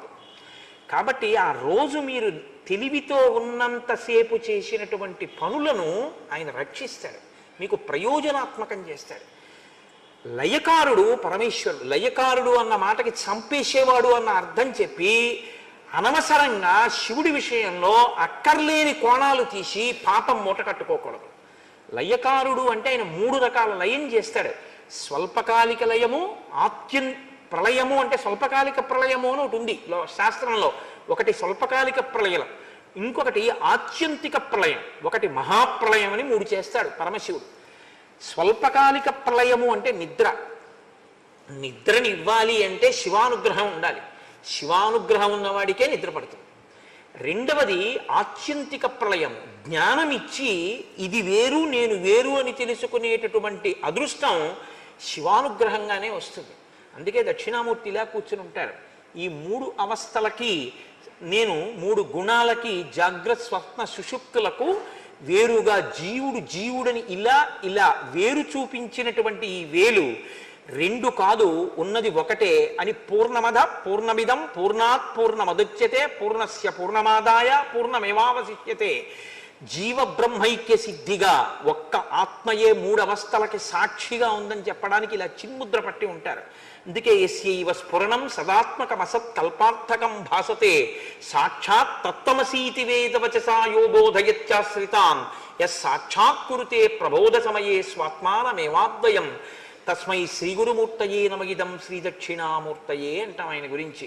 మహానుభావుడు చిన్ముద్ర పట్టి జ్ఞానబోధ చేస్తుంటాడు. అందున ఇటువంటి పీఠాలు, శారదా పీఠం అంటే శారద అంటే శారద, జ్ఞాపకం పెట్టుకోండి, శారద అవుతుంది. శంకరాచార్యుల వారికి అత్యంత ఇష్టమైన పేరులో శారద. ఆయనకి ఎంత ఇష్టమో ఆ పేరు. నాకు ఎవరైనా శారద అన్న పేరు పెట్టుకుంటారా అని చూస్తూ ఉంటాను. శారద ఎంత గొప్ప పేరు నిజంగా. శారద ఈ లోకము యొక్క సారమును మీకు ఇవ్వగలిగిన తల్లి ఆవిడే. బ్రహ్మ సత్యం జగన్మిథ్య, ఈ జ్ఞానం ఇవ్వగలిగినటువంటి తల్లి కాబట్టి ఆవిడ శారద. శారద అందుకని పుస్తకాల వల్ల వచ్చేది కాదు, అనుష్ఠానం వల్ల తెలుస్తుంది. అందుకే పుస్తకం ఎడంచేత్తో పట్టుకుంటుంది ఇలాగా. నన్ను ఆశ్రయించిన వాడికి జ్ఞానమే కాదు, జ్ఞానమంత గొప్పది. దీన్నే కామకోటి అంటారు. కోటి అంటే హద్దు. ఇంత జ్ఞానమే ఇవ్వగలిగిన దానిని నేనేమి ఇవ్వలేను అనుకుంటున్నావు? నీకు నేను ఏమైనా ఇచ్చేస్తాను. నా పాదాల దగ్గర నువ్వు పడగలిగితే నీకు నేను ఏదైనా ఇవ్వగలనని చెప్పడానికి కుడి చెయ్యి ఇలా పట్టుకుంటుంది, అభయహస్తం. ఈ కుడివైపు పై చేతిలో అక్షమాల ఉంటుంది, ఇలా తిప్పడానికి. గురువులు చెప్పిన విషయం ఏదుందో అది లోపల నువ్వు తిప్పుతూ ఉండాలి. తిప్పితేనే జ్ఞానం ఆవిర్భవిస్తుంది. కాబట్టి తిప్పు అని చెప్పడానికి అక్షమాల పట్టుకుంటుంది. ఎడమ చేతిలో పైన అమృత భాండాన్ని పట్టుకుని చిలుక ఉంటుంది అమ్మవారి దగ్గర. అంటే ఎవరు అమ్మవారి అనుగ్రహాన్ని పొందుతారో అటువంటి వారు ఇంద్రియములను నిగ్రహించుకుని అమ్మవారి పాదములలోంచి స్రవించేటటువంటి ఆ నిరంతర అమృతాన్ని గ్రోలి మత్తెక్కి ఉంటారు. ఇదే ప్రహ్లాదుడు అంటాడు, మందార మకరంద మాధుర్యమున తేలు మధుపంబు పోవునే మదనములకు నిర్మల మందాకిని వీచికల తూగు రాయంచదునునే తరంగిణులకు లలిత రసాల పల్లవ కాదియై చొక్కు కోయిల పోవునే కుటజములకు పూర్ణేందు చంద్రికా స్ఫుటిత చకోరముల కరుగునే సాంద్ర నిహారములకు అంబుజోదర దివ్యపాదార వింద చింతనామృత పాన విశేషమత్త చిత్తము ఏ రీతి ఇతర విషయంబు చేర నేర్చు వినుత గుణశీల మాటలు వేయునేలా అంటాడు. ఆ పరమేశ్వరుని యొక్క పాదార విందములను నిరంతరము మనసులో స్మరించడం వల్ల కలిగేటటువంటి ఆనంద రసామృతమును ధారలుగా గ్రోలడం వల్ల కలిగినటువంటి ఆ సంతోషములో మత్తెక్కి తైతక్కలాడేటటువంటి హృదయం ఇతర విషయముల యందు చేరమంటే ఎలా చేరుతుంది? నన్ను ఇవ్వాల నువ్వు లోకం గురించి తిరుగు అంటే ఎలా తిరుగుతాను అని అడిగాడు. ఇది ఇవ్వగలిగినటువంటి తల్లి కనుక అటువంటి ఆనందంతో ఆ భగవద్వాక్యం చెప్పినా విన్నా ముఖం ఎర్ర పడిపోయి సంతోషం ప్రకటనమయ్యేటటువంటి మహాపురుషుల యొక్క మాటలు నేను ఎప్పుడూ నా దగ్గరికి తెచ్చుకుని వింటుంటానని చెప్పడానికి ఎర్రబడిన ముక్కుతో ఉన్న చిలుక ఆవిడ చేతుల మీద వాలి ఉంటుంది. అంటే అటువంటి ఆవిడ కావ్యాలాప వినోదిని. ఆ భక్తితో చెప్పేటటువంటి వాళ్ళ యొక్క కావ్యాలాపములను ఆ తల్లి వింటూ ఉంటుంది. అందుకని ఎడం చేతిలో పైన అమృత పాత్ర, దాని మీద చిలుక ఉంటాయి. పుస్తకం చదువుకోవడానికి పనికొస్తుంది, చదవడం కాదు, అనుష్ఠానంలోకి గుర్తు పెట్టుకుని స్మరించడం ముఖ్యం. అందుకని అక్షమాల కుడి చేతిలో ఎడం చేతిలో పుస్తకం పట్టుకుంటుంది. పట్టుకున్న తల్లి పద్మాసనం వేసుకుని కూర్చొని ఉంటుంది. ఆవిడ శారద. ఆవిడ శారద. ఇప్పుడు మీరు ఈ కోణంలో లోపలికి వెళ్ళి దర్శనం చేయండి అమ్మవారిని, మీకు ఎంత సంతోషంగా ఉంటుందో. అటువంటి జ్ఞానమునివ్వగలిగినటువంటి పీఠాలు శారదా పీఠాలు. అందుకే శంకరాచార్యులు వారు వీటికి శారదాపీఠము అని పేరు పెట్టారు మహానుభావుడు. శారదాపీఠంలో దక్షిణామూర్తి కూడా ఉండి దక్షిణామూర్తిని మీరు కానీ దర్శనం చేయగలిగితే శారదానుగ్రహం పరిపూర్ణమవుతుంది. ఇక్కడ శివాలయంలో మీరు దక్షిణ దిక్కుకి చూస్తే ప్రదక్షిణం చేసేటప్పుడు దక్షిణాన్ని చూస్తూ దక్షిణామూర్తి ఉంటారు. పిల్లలు దక్షిణామూర్తి పాదాల దగ్గర ఉత్తరాభిముఖంగా కూర్చుని ఆయనకి ఎదురుగా దక్షిణామూర్తికి ఉత్తరాభిముఖంగా కూర్చుంటారు. ఎందుకంటే గంగ ఉత్తరానికి కాశీలో తిరిగింది. ఉత్తరంలో మృత్యుంజయుడు ఉంటాడు. దక్షిణామూర్తి ఎదురుకుండా ఉత్తరానికి కూర్చున్న వాళ్ళకి మృత్యుభయం పోతుంది. శివుడు అక్కడ ఉంటాడు, దక్షిణాన యముడు ఉంటాడు. దక్షిణానికి ఆయన తిరుగుతాడంటే మృత్యుబాధ పోతుందంటే జ్ఞానము కలుగుతుంది. కూర్చుని దక్షిణామూర్తి స్తోత్రాన్ని కానీ ఉపాసన చేస్తే, నేను ఒక పరమ సత్యం మీకు చెప్తున్నాను, జ్ఞాపకం పెట్టుకోండి. ఇవాళ మీకు కష్ట సుఖములు అన్నవి ఎందుకు కలుగుతాయో తెలుసా అండి? కష్టాలు అన్నవి ఎందుకు వస్తాయో తెలుసా? గురుగ్రహం బలహీనమైతేనే వస్తాయి. జాతకంలో ఎటువంటి పాపపు గ్రహాలు ఉండనివ్వండి, గురుగ్రహం యొక్క ప్రభావం ఎక్కువగా ఉందనుకోండి, గురుగ్రహం బలంగా ఉందనుకోండి, అవి ఏం చేయలేవు పాపపు గ్రహాలు. గురుగ్రహం మీద ఉంటుంది ఆధారం అంతా. జాతకం ఆయన ఒక్కొక్కసారి జాతకానికి దొరకడు. గ్రహాలు ఒకలా ఉంటే ఆయన ఒకలా బతుకుతూ ఉంటాడు. ఎలా బతుకుతాడో తెలుసా అండి? ఆయన గురుగ్రహం ఆయనకి బలంగా ఉంటుంది. గురుగ్రహం బలంగా ఉండాలి అంటే శంకరాచార్య స్వామి వారు ఈ జాతికి పెట్టిన భిక్ష దక్షిణామూర్తి స్తోత్రం. దక్షిణామూర్తి స్తోత్రాన్ని రోజు ఎవరు తప్పులు లేకుండా చదువుతారో, దక్షిణామూర్తిని ఉపాసన చేస్తారో వాళ్ళకి గురుగ్రహం యొక్క అనుగ్రహం కలుగుతుంది. గురుగ్రహం యొక్క అనుగ్రహం కలిగితే బుద్ధి విశేషంగా వికసనం పొందుతుంది. రెండు, వాళ్ళకి పాపపు గ్రహములు వాళ్ళని ఏం చేయలేవు. వాళ్ళు సంతోషంగా ఉండగలుగుతారు జీవితంలో. అటువంటి దక్షిణామూర్తి మీకు ఇక్కడ శారదాపీఠంలో ఉన్నారు. చక్కగా మీరు ఉపన్యాసానికి వచ్చే ముందు ఒక్క పావుగంట ముందు వచ్చి ఆ దక్షిణామూర్తిని ఒక్కసారి నిలబడి నమస్కారం చేసి, ఏమి స్తోత్రం అండి దక్షిణామూర్తి స్తోత్రం. దేహం ప్రాణమపీంద్రియత్యపి చలాం బుద్ధించ శూన్యం విదు స్త్రీ బాలాంతజడోపమాస్త్వహమితి భ్రాంతా భృశం వాదినః మాయాశక్తి విలాస కల్పిత మహావ్యామోహ సంహారిణే తస్మై శ్రీ గురుమూర్తయే నమగిదం శ్రీ దక్షిణామూర్తయే. ఏమి మాట్లాడతారో ఆయన అందులో. బీజస్యంతరివంకురో జగదిదం ప్రాంగ్ నిర్వికల్పం పునః మాయా కల్పిత దేశకాల కలనా వైచిత్ర చిత్రీకృతం మాయావీవ విజృంభయత్యపి మహాయోగీవ యస్వేచ్ఛయా తస్మై శ్రీ గురుమూర్తయే నమగిదం శ్రీ దక్షిణామూర్తయే అంటారు. ఏమి దక్షిణామూర్తి స్తోత్రమో! శంకర భగవత్పాదులు ఈ జాతికి అందించినటువంటి అమూల్యమైన వజ్రాల్లో దక్షిణామూర్తి స్తోత్రం ఒకటి. ప్రతి వారికి నోటికొచ్చి ఉండాలి దక్షిణామూర్తి స్తోత్రం. మౌనవ్యాఖ్యా ప్రకటిత పరబ్రహ్మతత్వం యువానం వర్షిష్టాంతే వసదృశిగణైరవృతం బ్రహ్మనిష్టై ఆచార్యేంద్రం కరకలిత చిన్ముద్రమానందరూపం స్వాత్మారామం ముదితవదనం దక్షిణామూర్తిమీడే.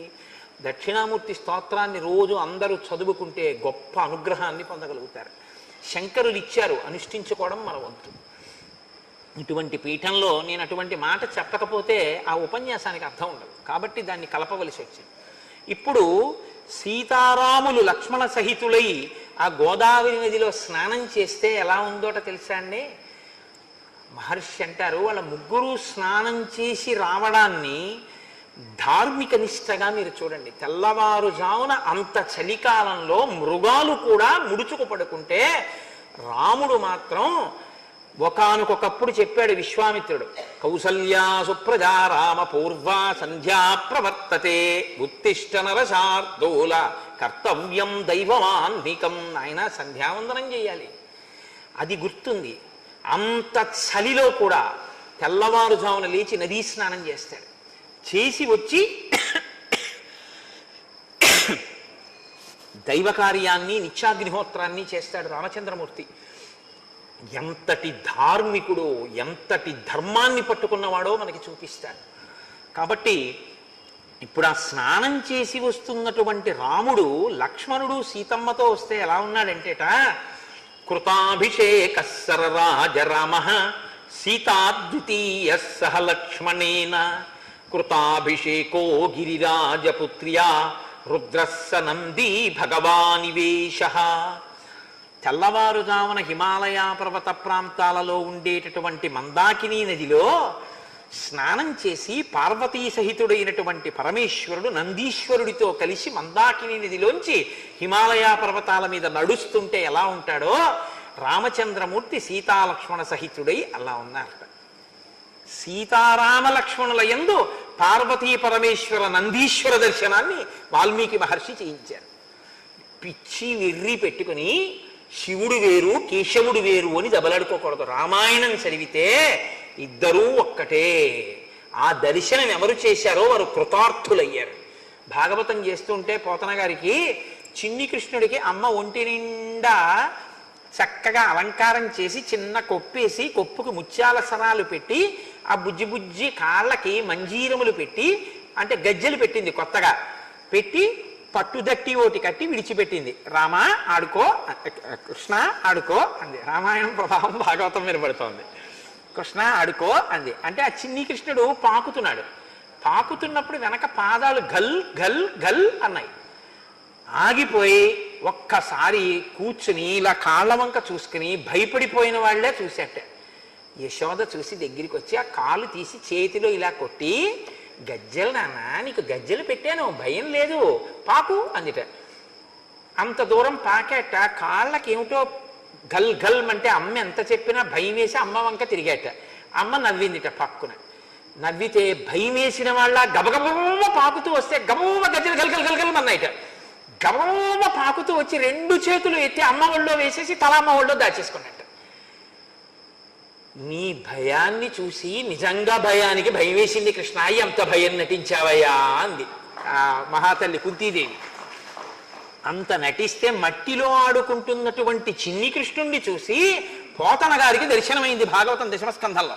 ఏమనో తెలుసా అండి, తనువునంటిన ధరణీపరాగంబు పూసిన నిరిభూతి పూతగాగా ముందర వెలుగొందు ముక్తాలలామంబు తొగల సంగటిగాని తొనకగాగా ఫలభాగంబుపై పరగు నావిరిబొట్టు కాముని కాల్చిన కన్నుగాగా కంఠమాలికలోని ఘననీల రత్నంబు కమనీయమగు మెడ కప్పుగాగా హరవల్లులొరగ హరవల్లులు కాగ బాలలీల ప్రౌఢ బాలకుండు శివుని పగిది నొప్పి శివునకును తనకును వేరులేమి తెలియ వెలయునట్టు అన్నారు పోతన గారు.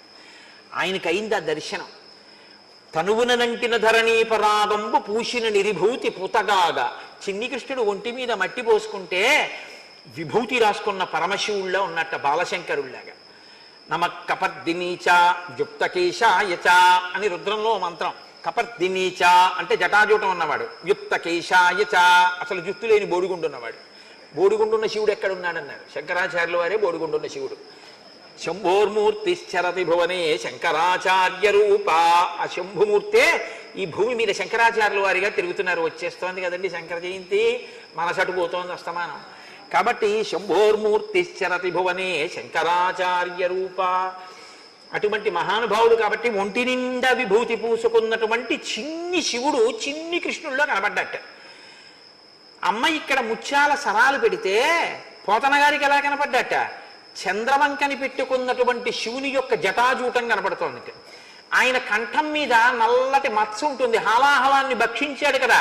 నేను ఆ నీలపతాక వేసింది అమ్మ మెళ్ళలో చిన్ని కృష్ణుడికి, దాని కాంతి కంఠం మీద కొడితే నీలకంఠుడైనటువంటి పరమశివుడు కనబడుతున్నట్ట.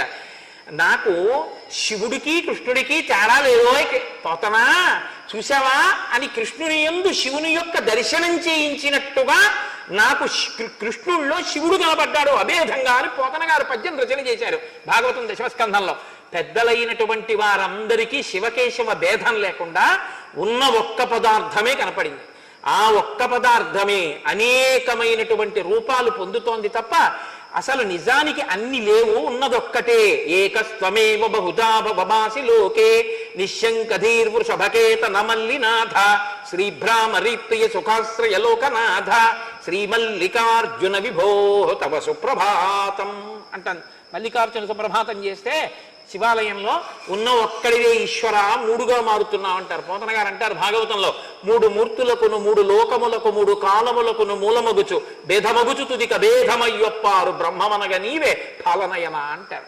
కాబట్టి వాల్మీకి మహర్షికి ఆ రామచంద్రమూర్తి సీతమ్మతో లక్ష్మణుడితో స్నానం చేసి వస్తుంటే నందీశ్వరుడు పార్వతీదేవితో స్నానం చేసి వస్తున్నటువంటి పరమశివుడు కనపడ్డాడు. నిజంగా అలా స్నానం చేసి వస్తున్నటువంటి నా తల్లిదండ్రులు ఒక్కసారి కళ్ళ ముందు కనబడ్డారనుకోండి ఐశ్వర్యం కలుగుతుంది. తెలుసా అండి? ఎందుకో తెలుసా? ప్రాతర్నమామి అని శంకరాచార్యులు వారు కనకధారా స్తోత్రం చేస్తూ దిగ్గస్థిభిక్కనక కుంభముఖావసృష్ట సర్వాహినీ విమలచారు జలప్లుతాంగీం ప్రాతర్నమామి జగతాం జననీమశేష లోకాధినాదగృహిణీం అమృతాభిపుత్రీం అంటారు. ఆ దిగ్గజములు అమృతభాండములతో నీళ్లు పోస్తుంటే తడిసినటువంటి శరీరం ఉన్న లక్ష్మీదేవిని దర్శనం చేస్తే ఐశ్వర్యానికి కారకం అవుతుంది. పార్వతి ఒకరు లక్ష్మి ఒకరు కాదుగా, నేను ఇప్పుడేగా మీకు చెప్పింది. కైలాసే పార్వతీత్వం చ క్షీరోదే సింధు కన్యకా స్వర్గే చ స్వర్గలక్ష్మిస్తం మత్స్యలక్ష్మిశ్చ భూతలే వైకుంఠే చ మహాలక్ష్మి దేవదేవి సరస్వతి గంగా చ తులసీత్వం చ సావిత్రి బ్రహ్మలోకగా కృష్ణ ప్రాణాది దేవీత్వం గోలోకే రాధికాస్వయం రాసే రాసేశ్వరీత్వం చ అని ఆ తల్లి చెట్ట చివరికి వచ్చేటప్పటికి గృహలక్ష్మి గృహే గృహే, ప్రతి ఇంటిలో ఉన్నటువంటి ఇల్లాలు ఆ తల్లి యొక్క స్వరూపమే, అమ్మవారి యొక్క స్వరూపమే. సహస్ర శీర్షవదన. ఇప్పుడు అమ్మవారిని ఎక్కడ చూస్తావు? లోపల ఉన్న శారదే ఇదిగో ఇక్కడ ఇన్ని ముఖాలతో ఉంది. ఇది మనకి వేదం నేర్పినటువంటి రహస్యం. అలా చూడడం నేర్చుకో అని అది వాల్మీకి మహర్షి రామాయణంలో మనకి ఉద్బోధ చేస్తారు. చక్కగా స్నానం చేశారు, అగ్నికార్యం చేశారు, సంధ్యావందనం చేశారు, ప్రాతకాల పూజ పూర్తి చేసుకున్నారు. ఎప్పుడు రాముడు ఎక్కడుంటే అక్కడికి మునులందరూ వస్తుంటారు. Tell me your friends, I will tell you what you are అంటారు ప్రొవెర్బ్లో. ఇంటికి వచ్చేవాళ్ళు ఎవరై ఉంటారో అలాంటి పరిస్థితే నీకు కూడా ఉంటుంది ఇంట్లో కదండి. ఎప్పుడు సినిమాల గురించి చెప్పేవాళ్ళు ఉన్నారంటే నీకు అదే పిచ్చి ఉందనమాట. నీ ఇంటికి ఎప్పుడు భగవంతుడి గురించి మాట్లాడే వాళ్ళే వస్తుంటారు అంటే నువ్వు భగవద్భక్తుడు అనమాట. నువ్వు ఎటువంటి వాడో నీ ఇంటికి అటువంటి వాళ్ళు వస్తూ ఉంటారు. కాబట్టి రుక్మిణీ కళ్యాణంలో అదేగా చెప్తారు, ప్రతిరోజు భీష్మకుడు ఇంటికి భగవద్భక్తులు వచ్చి మాట్లాడబట్టి అది విన్నటువంటి రుక్మిణీదేవికి కృష్ణుని యందు ప్రీతి అంకురించింది, లేకపోతే ఎలా అంకురిస్తుంది? కాబట్టి ఇప్పుడు మునులందరూ వచ్చారు, వాళ్ళతో భగవత్ కథా ప్రసంగం చేస్తున్నారు రామచంద్రమూర్తి. తథాసీనస్య రామస్య కథాసం సక్తచేతసః తం దేశం రాక్షసీ కాచిత్ ఆజగామ యదృచ్ఛయా. ఆయన కూర్చుని ఆ మహర్షులందరితో మాట్లాడుతున్నారు. మాట్లాడుతున్న సమయంలో ఎదురుచ్ఛయ అంటే దైవము యొక్క ఆజ్ఞ చేత, అంటే కథ మలుపు తిరగబోతోంది అని గుర్తు. మందర వచ్చినప్పుడు అన్నారు ఎదురుచ్ఛయ అన్నారు, మళ్ళీ ఇప్పుడు వస్తోంది ఒక ఆవిడ, మళ్ళీ ఎదురుచ్ఛయ అన్నారు. ఆవిడ వస్తూ ఉంటే అన్నారు అంటే మళ్ళీ కథ పెద్ద మలుపు వైపుకి అడుగేసేస్తోంది. ఇప్పుడు మొదలెట్టినటువంటి ఈ నిచ్చెన రామావతార ప్రయోజనం వైపుకి నడిచేస్తుంది. అందుకేగా ఋషులందరూ ముందు అరణ్యకాండలో అలా మొదలుపెట్టారు. కాబట్టి ఇప్పుడు ఆ వచ్చినటువంటి ఆవిడ సాతు శూర్పణఖానామ దశగ్రీవస్య రక్షతః భగినీ రామమాసాద్య దదర్శత్రిదశోపమం సింహోరస్కం మహాబాహుం పద్మపత్ర నిభేక్షణం ఆజానుబాహుం దీప్తాస్యం అతీవ ప్రియదర్శనం గజ విక్రాంత గమనం జటామండలధారిణం సుకుమారం మహాసత్వం పార్థివ్యం జనాన్వితం రామమిందీవరశ్యామం కందర్ప సదృశ ప్రభం బభూవేంద్ర ఉపమం దృష్ట్వా రాక్షసీ కామమోహిత. శూర్పణక అలా చూసిందో లేదో కానీ బ్రహ్మగారి వరం అండి వాల్మీకి మహర్షికి, నువ్వు ఆచమనం చేసి కూర్చుని రామాయణ రచన మొదలు పెడితే రాక్షసులు కూడా ఎటువంటి మనస్సుతో చూశారో నీకది కనబడుతుంది అన్నారు. అందుకే శూర్పణక కూర్చున్న రాముణ్ణి ఎలా చూస్తోందో శ్లోకాలు అలాగే పడ్డాయి. ఆయన అలా కూర్చుంటే ఆవిడికి రాముని యొక్క ధార్మిక నిష్ట కన్నా ఆవిడికి ఏం కనపడిందో తెలుసా అండి? ఆయన అందం అటువంటిది. పుంసాం మోహన రూపాయ పుణ్యశ్లోకాయ మంగళం, మహానుభావుడిది. వచ్చిన ఆవిడ సాతు శూర్పణఖానామ దశగ్రీవస్య రక్షసః, దశకంఠుని యొక్క చెల్లెలు, రావణాసురుని యొక్క చెల్లెలు. ఆమె భగినీ రామమాసాద్య దదర్శత్రిదశోపమం, దేవేంద్రుడు ప్రకాశించినట్టుగా ప్రకాశిస్తున్నట్ట రామచంద్రమూర్తి. అలా కూర్చుని ఉంటే ఏమిటి కట్టుకున్నాడు? ఆయన ఏం పెద్ద పీతాంబరాలు అవి కట్టుకుని ఏం లేడు. జలజలదేహు నాజాను చతుర్బాహు సరసీరు హచ్చు విశాలవచ్చు జారు గదా శంఖ చక్ర పద్మ విలాసు కంఠ కౌస్తుభమణి కాంతిభాను కమనీయ కటిసూత్ర కంకణ కేయూర శ్రీవత్స లాంఛనంచిత విహారు మరుకుండల ప్రభాయుత కుంటలలాటు వైఢూర్య మణిగణ వరకిరీటు బాలు పూర్ణేందు రుచిజాలు భక్త లోకపాలు సుగుణాలవాలు కృపావిశాలు చూచి తిలకించి పులకించి చోద్యమంది ఉబ్బి చెలరేగి వసుదేవుడు ఉత్సహించే అన్నట్టేం లేడైనా. ఆయన నారచీర కట్టుకుని జటాజూటం కట్టుకుని కూర్చుని ఉన్నాడు అక్కడ. అలా కూర్చున్నా ఆయన అందం ఎలా ఉందో తెలుసా? దేవేంద్రుడు వచ్చి సింహాసనం మీద కూర్చుంటే ఎలా ఉంటారో అలా ఉన్నట్ట. ఆ తేజస్ అలా ఉన్నాయి. అది ఆకర్షించేస్తుంది ఎవరినైనా సరే. దానికి రాక్షసులు లేరు, బాలులు లేరు, వృద్ధులు లేరు, కోతులు లేవు, కొండముచ్చులు లేవు, భల్లూకాలు లేవు. ఎవరైనా సరే ఆయన్ని ఇలా చూస్తే చాలా అబ్బా అనవలసింది. ఋషులైనా సరే పుంసాం మోహన రూపాయ పుణ్యశ్లోకాయ మంగళం, ఏమందం రా ఈ అందం అనవలసిందే. అలా ఉంటాడు నా తండ్రి. కాబట్టి సింహోరస్కం మహాబాహుం పద్మపత్ర నివేక్షణం, ప్రత్యేకించి రాముడి చూపులు అలా ఉంటాయిటండి. ఆయన కానీ ఇలా ఎవరైనా చూస్తే చాలట, ఆయన్ని చూసినా ఆయన చూసినా అంతే వ్యామోహితులైపోతారు ఆయన వంట.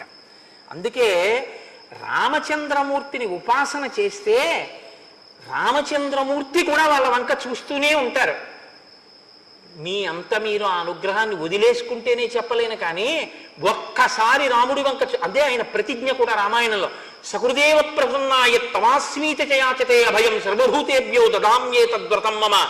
ఎవడైనా ఒక్కడు నన్ను పట్టుకుంటే నేను వాళ్ళని పట్టుకుంటానన్నాడు ఆయన. భూతములలో ఎవరైనా సరే రామాయణం రామనామం అంత గొప్పవి. కాబట్టి సింహోరస్కం మహాబాహుం, విశాలమైన పెద్ద పెద్ద భుజములు ఉన్నటువంటి వాడు, సింహము వంటి గొప్ప పరాక్రమం ఉన్నటువంటి వాడు, కన్నులు పద్మపత్రములు ఎలా ఉంటాయో అటువంటి కళ్ళున్నటువంటి వాడు. మీరు ఒకటి బాగా గుర్తుపెట్టుకోండి, ఈశ్వరుడి గురించి చెప్పేటప్పుడు ముఖారవిందం, పాదారవిందం, ఏది చెప్పినా అరవిందం అంటారు. కాళ్ళు తామరపూలే, కళ్ళు తామరపూలే ఎలా ఉంటాయండి? ఏమైనా అర్థం ఉందా? పాదారవిందం ఏమిటండి? రామచంద్రమూర్తి పాదారవిందార్పణమస్తు అంటారు. పాదారవిందం ఏంటి నా మొహం అసలు? పాదాలు అరవిందాల్లో అంటే అరవిందం అంటే తామర పువ్వు అండి. తామర పువ్వుకి అరవిందానికి పోలికి ఉందో నాకు చూపించండి. ఏమైనా ఉందా అసలు?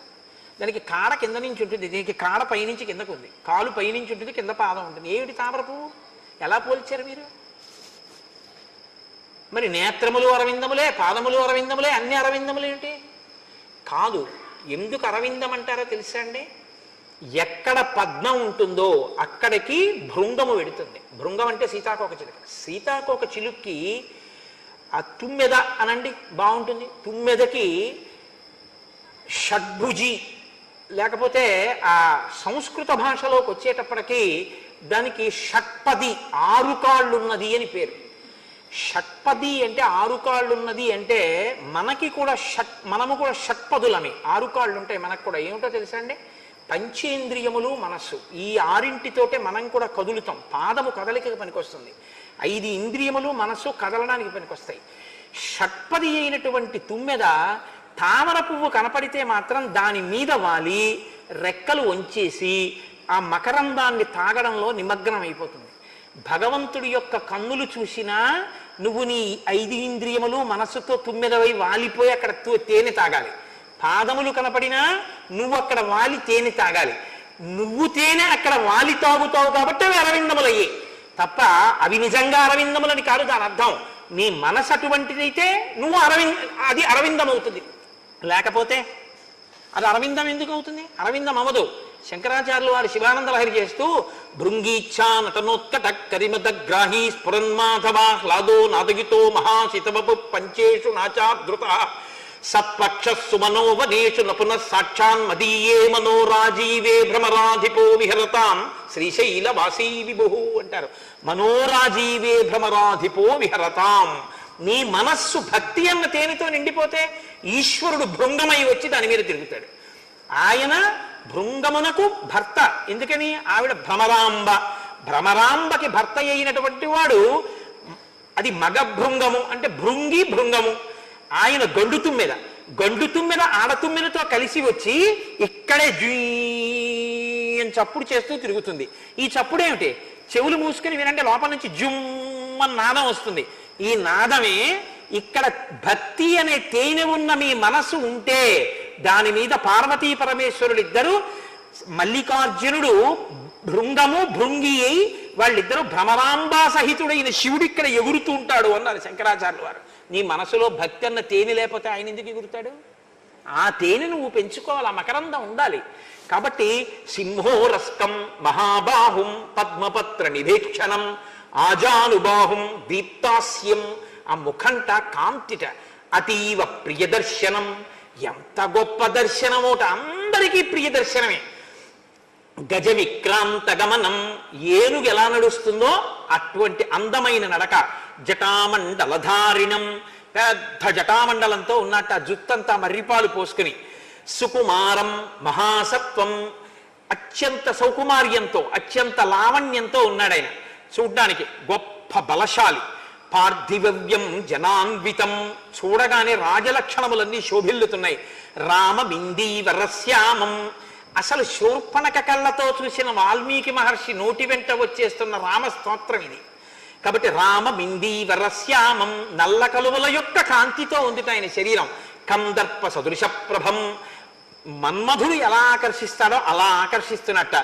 బభూవేందోపమం దృష్ట్వా. ఆయన్ని చూడగానే, అటువంటి రామచంద్రమూర్తిని చూడగానే రాక్షసి కామమోహిత. రాక్షసి కాబట్టి కామమోహిత అయింది. ఆమె రాక్షసి కాబట్టి ఇప్పుడు రాముని యొక్క భౌతిక సంపర్కాన్ని కోరుకుంది. రాముణ్ణి భర్తగా, నేను ఆడదానిగా భోగం అనుభవించాలి అనేటటువంటి కోరిక శూర్పణక యందు పుట్టింది. అంటే రాముణ్ణి చూస్తే ఋషులు మాత్రమే మోహించడం కాదు, నాగరికులైన స్త్రీలు మోహించడం కాదు, రాక్షస స్త్రీలు కూడా మోహిస్తారు. మీకు ఈ మాట యొక్క గొప్పతనాన్ని మీరు అనుభవించడం అన్నది బాగా మనసులో పట్టుకోండి. మీరు బాగా మనసులో పట్టుకుంటే రామాయణాన్ని మీకు ఇవి ఎలా అనుభవించచ్చో మీకు అనుభవంలోకి వస్తాయి. ఇందులో ఒక మాట ఉంది, మీరు చూడండి. దీప్తాస్యం అతీవ ప్రియదర్శనం. దీప్తాస్యం అంటే ముఖం కాంతితో వెలిగిపోతూ ఉండడం. అతీవ ప్రియదర్శనం. పిల్లలు కానివ్వండి, రాక్షసులు కానివ్వండి, పెద్దవాళ్ళు కానివ్వండి, లేకపోతే యువకులు కానివ్వండి, యువతులు కానివ్వండి, ఎవరు కానివ్వండి, ఆయనని చూసేటప్పటికీ వ్యామోహానికి వశులవుతారంటే అది ఒక పెద్ద ఆకర్షణ శక్తిని అంతటినీ తీసుకొచ్చి మీరు అక్కడ ఒక ముద్ద చేసి పెట్టారనుకోండి, అది మిమ్మల్ని లాగేస్తోంది అనుకోండి, అది లాగేస్తే మీరు మీ ప్రయత్నం లేకుండా దాని వైపుకి ఇలా వెళ్ళిపోతున్నారు అనుకోండి, ఆనందంతో కొట్టుకుపోతున్నారు అనుకోండి, శివానంద లహరి అంటారు శంకరాచార్యుల వారు. అలా ఆనంద లహరిలో మీరు కొట్టుకుపోతూ దాని వైపుకి వెళ్ళిపోతున్నారు అనుకోండి, మీకు ఎలాంటి అనుభూతి కలుగుతుందో ఆ అనుభూతిని ఇక్కడ వర్ణన చేస్తున్నారు తీసుకొచ్చి మహర్షి. సాధారణంగా ఇది అందరూ అనుభవించేది ఎక్కడ అనుభవిస్తుంటారో తెలుసా అండి? ఈ రామచంద్రమూర్తే ఇప్పటికీ మనకి ఇదే రూపంతో కనపడుతూ ఉంటాడు. ఎక్కడ? వేదోద్ధారణ మందరాభరణ పృథ్వీధర్మ నిర్మాణ ప్రహ్లాదత్రాణ బలిప్రతారణ నృపాహంకార నిర్వాపన వైదేహీ రమణ ధనంజయ జయ వ్యాపార పారీణ ఛూణీ దివ్యత్తరుణ తమోహరణ తండ్రి వెంకటేశ ప్రభో. వెంకటేశ్వరుడిగా అలా మనకు ఆకర్షణ శక్తితో ఇప్పటికీ కలియుగంలో కనపడుతూ ఉంటాడు. అందుకే శనివారం కదా, మీరు ఒక్కసారి భావన చెయ్యండి. పిల్లలు పెద్దలు, నెత్తి మీద పెట్లు పెట్టుకున్న వాళ్ళు, బట్టల మూటలు పెట్టుకున్న వాళ్ళు, పేదవాళ్ళు, కోటీశ్వరులు, లక్షాధికారులు, ఆడవాళ్ళు, ముచిలివాళ్ళు, అనారోగ్యంతో ఉన్నవాళ్ళు, అంగవైకల్యంతో ఉన్నవాళ్ళు, ఎవరు కానివ్వండి, అసలు ఆ వెంకటేశ్వర స్వామి వారి ఆనందుడు, అనంతమైన ఐశ్వర్యవంతుడు, నీకేదైనా ఇవ్వగలడు అని చెప్పగలిగిన శంఖనిధి పద్మనిధి ఒకేలా ఉన్న మూర్తులు అటు ఇటు కనపడితే, ఆ గడపకి అరటి చెట్లు కట్టుండి ఆకులు ఇలా విచ్చుకుని ఉంటే, మీరు గడప దాటి లోపలికి వెళ్ళి ఇలా తల పైకెత్తి చూస్తే మీ కుడివైపు గోడ మీద ఒక గుణపం వేలాడుతూ కింద మట్టు కనపడితే, ఒకప్పుడు అనంతాచార్యుల వారు వెంకటేశ్వర స్వామి వారి మీదకి విసిరిన గుణపం ఇదే కదా, అందుకనే కదా ఇప్పటికీ వెంకటేశ్వర స్వామి వారు గడ్డం కింద చందనపు ముద్ద జ్ఞాపకంగా పెట్టుకుంటారు.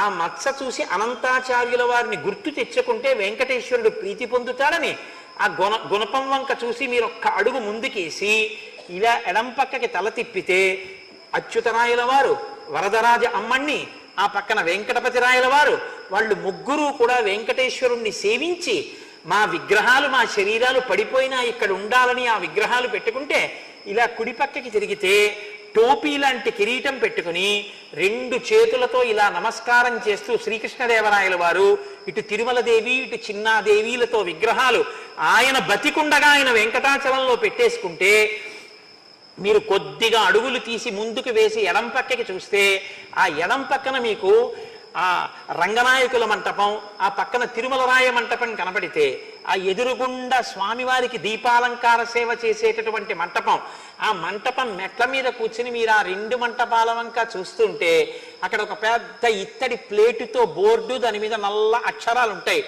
మాలిక్ కాఫూర్ దక్షిణ భారతదేశం మీదకి దండయాత్ర చేసి వచ్చినప్పుడు శ్రీరంగం క్షేత్రం మీదకి దండయాత్రకు వెడితే రంగనాథుణ్ణి రక్షించడానికి ఈ క్షేత్రానికి తీసుకొచ్చి ఈ మంటపంలో చాలా కాలం ముంచి పూజలు చేశారు కాబట్టి ఈ మంటపానికి రంగనాయకుల మంటపము అని పేరు వచ్చినది అని ఒక పెద్ద బోర్డు ఉంటే, మీరు ఆ బోర్డు చదివి కొంచెం ముందుకు వెళ్ళబోయి ఇలా రంగనాయకుల మంటపానికి ఎడం పక్కకి తిరిగి వెడుతూ ఇలా చూస్తే అక్కడే తులాభారం, పసిపిల్లల్ని తీసుకొచ్చి ఓ పక్కన పడుకోబెట్టి పటికి బెల్లం ఓ పక్కన పోస్తూ 2 పెద్ద పెద్ద డప్పులుండి వాటిని కొట్టేటటువంటి వాళ్ళ డప్పులు కొడుతుంటే, మీరు అలా రంగనాయకుల మంటపానికి చుట్టూ తిరిగి వస్తుంటే, మీరు ఆ కుడి చేతి పక్కకి తిరిగేసరికి స్వామివారి కళ్యాణ మంటపం, కళ్యాణ మంటపం లోపల ఉన్న ఎత్తైన వేదిక, పక్కన గోడకి ఉన్నటువంటి ఫ్యాన్స్, ఆ వేసినటువంటి ఎర్రటి తివాచి, కళ్యాణ మంటపం పక్కన ఉన్న సన్నటి ఎత్తైన అరుగు, కళ్యాణ మంటపం టికెట్ల మీద వచ్చిన వాళ్ళతో వచ్చిన వాళ్ళు కూర్చునేటటువంటి ఆ అరుగు చూసి మీరు ఆ పక్క నుంచి గోడ పక్క నుంచి నడుస్తుంటే అక్కడ ఉండి దాంట్లో ఉన్నటువంటి ఎర్రటి గొట్టం, ఎప్పుడైనా ఏదైనా అగ్నిని ఆర్పవలసి వస్తే ఉపయోగించేటటువంటి పదార్థం అందులోంచి వెళ్ళడానికి ఉన్న ఎర్రగొట్టం, అది దాటి కొంచెం ముందుకెళ్ళి ఇలా కుడిపక్కకి తిరిగితే అక్కడ ఇలా మీరు కుడిపక్కకి చూస్తే అక్కడే ఆ వెంకటేశ్వర స్వామి వారి యొక్క క్షేత్రాన్నంతటినీ కూడా రక్షించినటువంటి మహానుభావుడు రాజా తోడరమల్, ఆయన తల్లి గారు, ఆయన భార్య గారు పితాబి, వాళ్ళిద్దరి విగ్రహాలతోటి అక్కడ ఆయన ఇలా నిలబడి ఉన్నట్టుగా వాళ్ళ ముగ్గురి మూర్తులు ఉంటే మీరు దాటి కొంచెం ముందుకెడితే అక్కడే ఆ బలిహరణ మంటపం, పక్కన ఎత్తుగా ధ్వజస్తంభం, దానికి కట్టిన దర్భలు, అవి చూసి నమస్కరించి ఎడం పక్కకి తిరిగి పెద్ద ఎత్తైనటువంటి గడప దాటి లోపలికి వెడితే ఎదురుగుండా అద్దాల పేటికలో ఇలా పడుకున్నటువంటి రంగరాజస్వామి వారు కనపడితే ఆయనకు నమస్కారం చేసి ఇలా తలపైకెత్తి చూస్తే